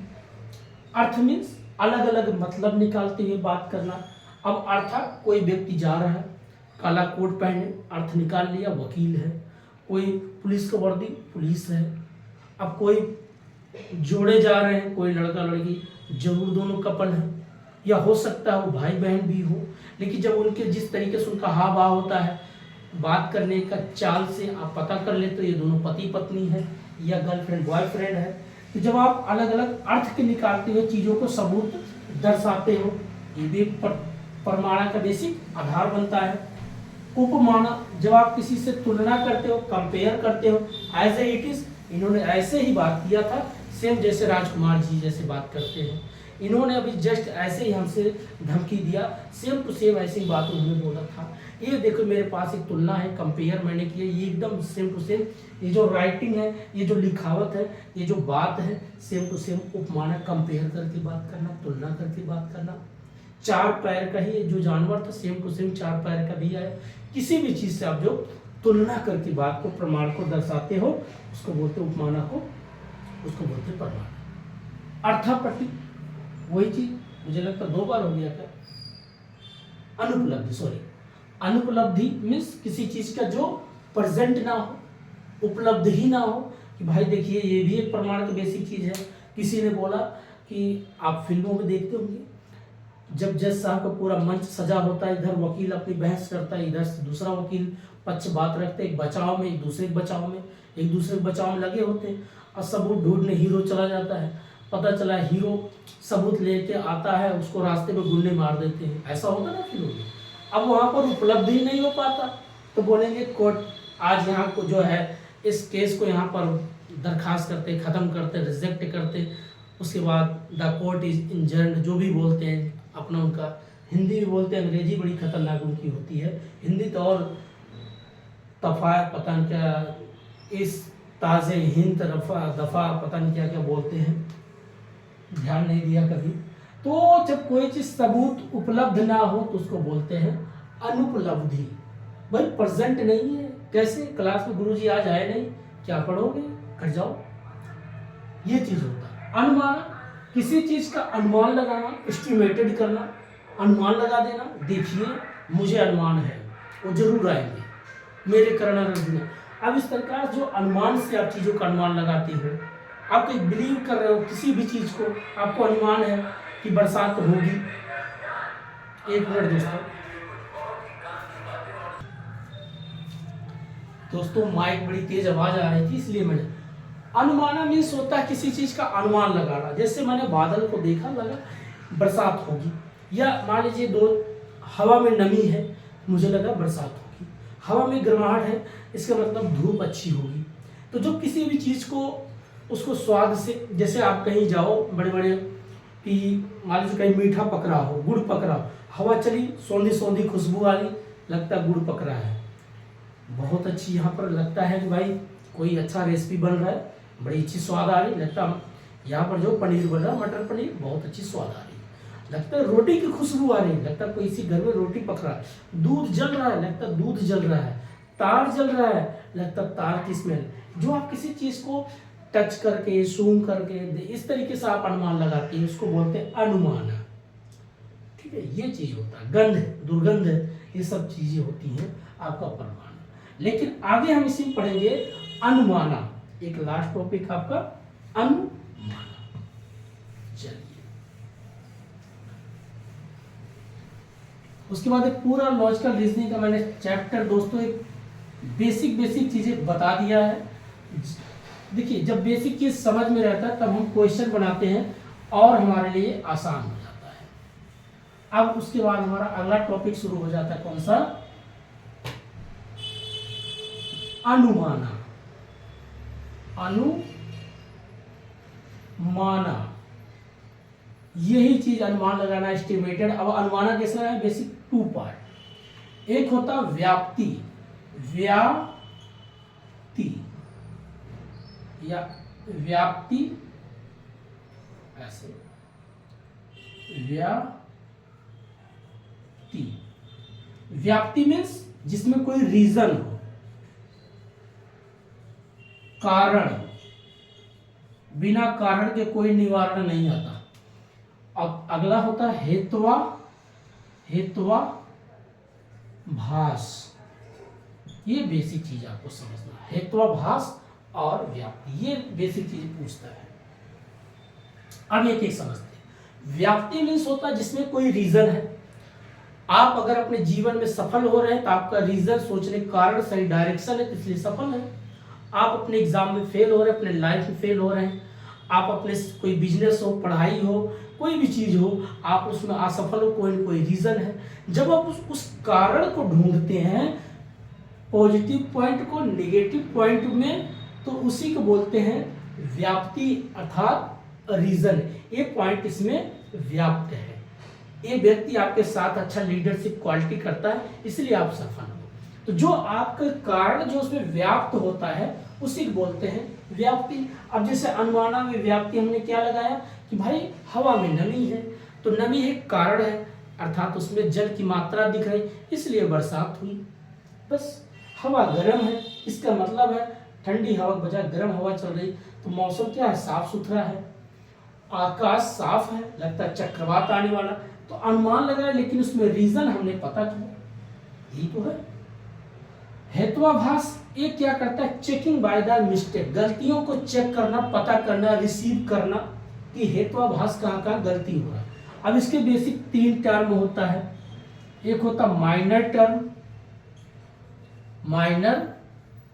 टर्म, दूसरा मिडिल टर्म, और तीसरा होता है मेजर टर्म। ये पॉइंट को आपको समझिए। देखिए, जिसको बोलते हैं पहले मिडिल टर्म क्या है। मिडिल मीन्स मान लीजिए मैंने परमिसेस 1 परमिसेस 2, ठीक। अब कोई चीज मैंने लिख दिया, जो लाइन मान लीजिए मैंने Ram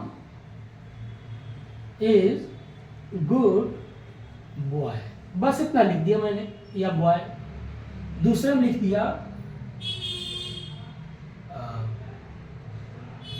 all boys is good, बस मैंने लिख दिया। अब इसमें ध्यान से देखिए, ऐसा कौन वर्ड है जो दोनों में दिखता हो। अगर जो दोनों में दिखेगा उसे बोलेंगे मिडिल टर्म। भाई ऐसा कौन सा वर्ड दिख रहा है, बॉयज भी दिख रहा है, गुड भी दिख रहा है, गुड भी दिख रहा है, यही तो हो गया ना मिडिल टर्म। बस माइनर टर्म क्या होता है, अब माइनर टर्म जो होता है, सूक्ष्म की बात, एज की बात कर रहा है। माइनर क्या कह रहा है, मान लीजिए यहां पर माइनर क्या है, राम, ठीक। एक माइनर की बात कर दी किसी एक चीज का, क्या यहां पर राम दिख रहा है, नहीं। दूसरा में होता मेजर पॉइंट, कौन है मेजर पॉइंट, आपको क्या दिख रहा है, गुड। यही चीज आपको ढूंढना था बस, और क्या इसका करें। फिर अब अगला पढ़ोगे, हेत्वाभास कितने भागों में इसको बांटा गया है, इसको बधित, आवधित,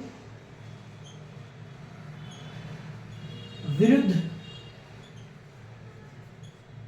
सतप्रतिपक्ष, सतप्रतिपक्ष के एस एच ए। अब यही भी ऐसी चीज होता है। बधित जिसको आप बांध सकते हो, आपधित जिसको आप बांध नहीं सकते हो, विरुद्ध जिसका कोई विरोध होता है, शत प्रतिपक्ष 100% बांध सकते हैं, बस यही है। तो ये पूरा हमने पॉइंट जो बात कर दिया दोस्तों। एक हमने बात किया था फॉर्मल फैसे, शुरुआत में अच्छा बता दिया। अब देखिए दोस्तों, ये पूरा हमने लॉजिकल रीजनिंग के सारा पॉइंट बात कर लिया। ये जो भी वीडियो था आप इसको एंजॉय करिएगा, देखिएगा। और बाकी क्वेश्चन, मैं ज़्यादा क्वेश्चन इसलिए नहीं कराता दोस्तों क्योंकि क्वेश्चन कराना बहुत आसान है, कुछ नहीं है। यहाँ लिख दिया, आंसर की मेरे पास है, पता है, मैंने बता दिया। लेकिन जब आपका कॉन्सेप्ट क्लियर होता है तब क्वेश्चन बनाने में और आसान होता है। इसलिए सबसे पहले कॉन्सेप्ट को पढ़ो, बार बार पढ़ो, तब तक पढ़ो जब तक आपके कॉन्शियस से सब कॉन्शियस माइंड में चीजें ना बैठ जाए, तब तक पढ़ते रहो। इसलिए कहते हैं हर दिन एक चीज और बताते हैं दोस्तों, कभी कभार जब कोई लोग बहुत ज़्यादा डिप्रेशन होते, परेशान होते हैं, तो डॉक्टर उनसे क्या करता है, उनकी सारी बातें पूछता है। पूछने के बाद उनको बोलता है, इनको अब जो घर का है, बेड है, थोड़ा डायरेक्शन चेंज करो। लॉजिक की बात क्या, क्योंकि जैसे मान लीजिए एक ही डायरेक्शन में रोज आप खड़े हो तो बार बार वो चीज़ आपको पिक्चर क्रिएट करेगा, ठीक। आप थोड़ा डायरेक्शन चेंज करते तो दूसरा पिक्चर आपके माइंड में आता है, तो जो पहले वाली पिक्चर बैठ, दूसरा पिक्चर हावी हो जाता है, तो धीरे धीरे फॉरगेट हो जाता है, डिलीट हो जाता है, भूल जाता है समय के अनुसार। इसीलिए देखते होंगे जब कोई परेशान को बोले हिल एरिया में ले जाओ, घुमा के लाओ, मैदानी एरिया में इनको घुमाओ, झील दिखाओ, दूसरे एरिया में जाओ, रिश्तेदारों से मिलाओ, कहीं लाइब्रेरी में इनको ले जाओ, स्कूल दिखाओ, बच्चों के साथ खेलने कूदने के लिए लगाओ। इसीलिए माइंड को चेंज होते रहना चाहिए। तो अगर आप अपने माइंड को चेंज भी करते हो और पढ़ाई अच्छे से करते हो, और कभी भी एक चीज गांठ बांध लेना कि जो लोग कहते हैं कि भाई हमें मन को शांत रखना है, मन कभी शांत नहीं होता। मन शांत, आपका ब्रेन शांत, ब्रेन शांत तो आप हमेशा के लिए शांत। इसलिए कोई मेडिटेशन, कोई कुछ नहीं, बढ़िया खाओ पियो, मस्त रहो। अपने बॉडी को, सेल्स को एक्टिव रखने के लिए एक्सरसाइज कर लो, थोड़ा टहल लो, एनफ है। और ज़्यादा मत सोचो कि हम बूढ़े नहीं होंगे, पेपर में फेल नहीं। अरे जो फेल होता वही नया कुछ करता है, और जो पास होता रहता कुछ नया नहीं कर पाता। पास होते वो निकल जाता है। और जो व्यक्ति, कभी देखा नदी पहाड़ से निकलती है, पहाड़ से जब निकलती है तो उस वक्त नदी युवा अवस्था में होती है, और युवा अवस्था ऐसा होता है पहाड़ों को चीरती हुई बहती चली जाती है। और जैसे वो नदी प्रौढ़ावस्था आती, मैदानी भाग में आती है तो उसकी चाल ऐसे हो जाती है, ऐसे चलती है। और जैसे वो समुद्र से गिरती है तो वहाँ पर बूढ़ी हो जाती है, ऐसे कांपती हुई गिरती है, वही डेल्टा वगैरह का निर्माण करती है। तो ऐसे जीवन है, आपको जो अवस्था मिला है, अपनी युवा अवस्था है तो वेग करो तेज, प्रौढ़ अवस्था है तो ऐसे भी चलो, वृद्धा भी आए दुनिया से निकल है। इसलिए कोई चीज़ को ज़्यादा हाइपर नहीं होना है। एक आपको जाते जाते नोटिफिकेशन देंगे, 8वां आपका वेतन आयोग ये भी लागू होने वाला है और आपकी अच्छी सैलरी होगी। जिन लोगों का नेट हो गया है अभी से, अगर उन्होंने अपने कैरियर को बेहतर करना चाहते हैं तो दोस्तों पढ़ाई करो। अब आपका API स्कोर का ज़्यादा कोई वैल्यू नहीं देगा। आपके अंदर अगर हुनर है, टैलेंट है, कुछ नया एंटरप्रेन्योर, कुछ नया चीज़ रिस्क ले सकते हो, कुछ नया चीज़ कर सकते हो, तो आप आज से ही रिस्क लो और नया चीज़, नया आइडिया अपने अंदर डेवलपमेंट करो, नया कंटेंट तैयार करो। अंत में जब आपके पास नेट का सर्टिफिकेट मिल जाता है तो और बढ़िया है, अभी नहीं है कोई बात, जिनके पास है वो अभी से इस चीज़ पे ध्यान दे। जरूरी नहीं जिनके पास नेट हो गया तो अभी जाकर टीचर बन के प्रोफेसर बन गए। प्रोफेसर बनने के लिए, टीचर बनने के लिए, जो भी है, आपको उससे पहले ही आपको 8-10 साल बहुत मेहनत करना पड़ता है, तब जाके जैसे चीज़ें मैं बोलता हूँ, लिख देता हूँ, आप समझो इसके पीछे रीज़न रहा होगा, मैंने कई बार इसको पढ़ा होगा, खूब रटा होगा, खूब समझा होगा, तभी तो बता पा रहे हैं, दिमाग बैठ गया। ये चीज़ जिस दिन आप करना सीख गए तो आप अच्छे प्रोफेसर, अच्छे प्रवक्ता, अच्छे आप लीडर, अच्छे आप एंटरप्रेन्योर बन सकते हो। तो आपको ये चीज़ करना होगा, खुद ही से करना होगा, कोई बताने नहीं है। हो सकता है कहीं राय मिल जाए, लेकिन खुद ही आप एक दिन बैठ कर सोचो कि मेरे अंदर हुनर क्या है, क्या ऐसी टैलेंट है।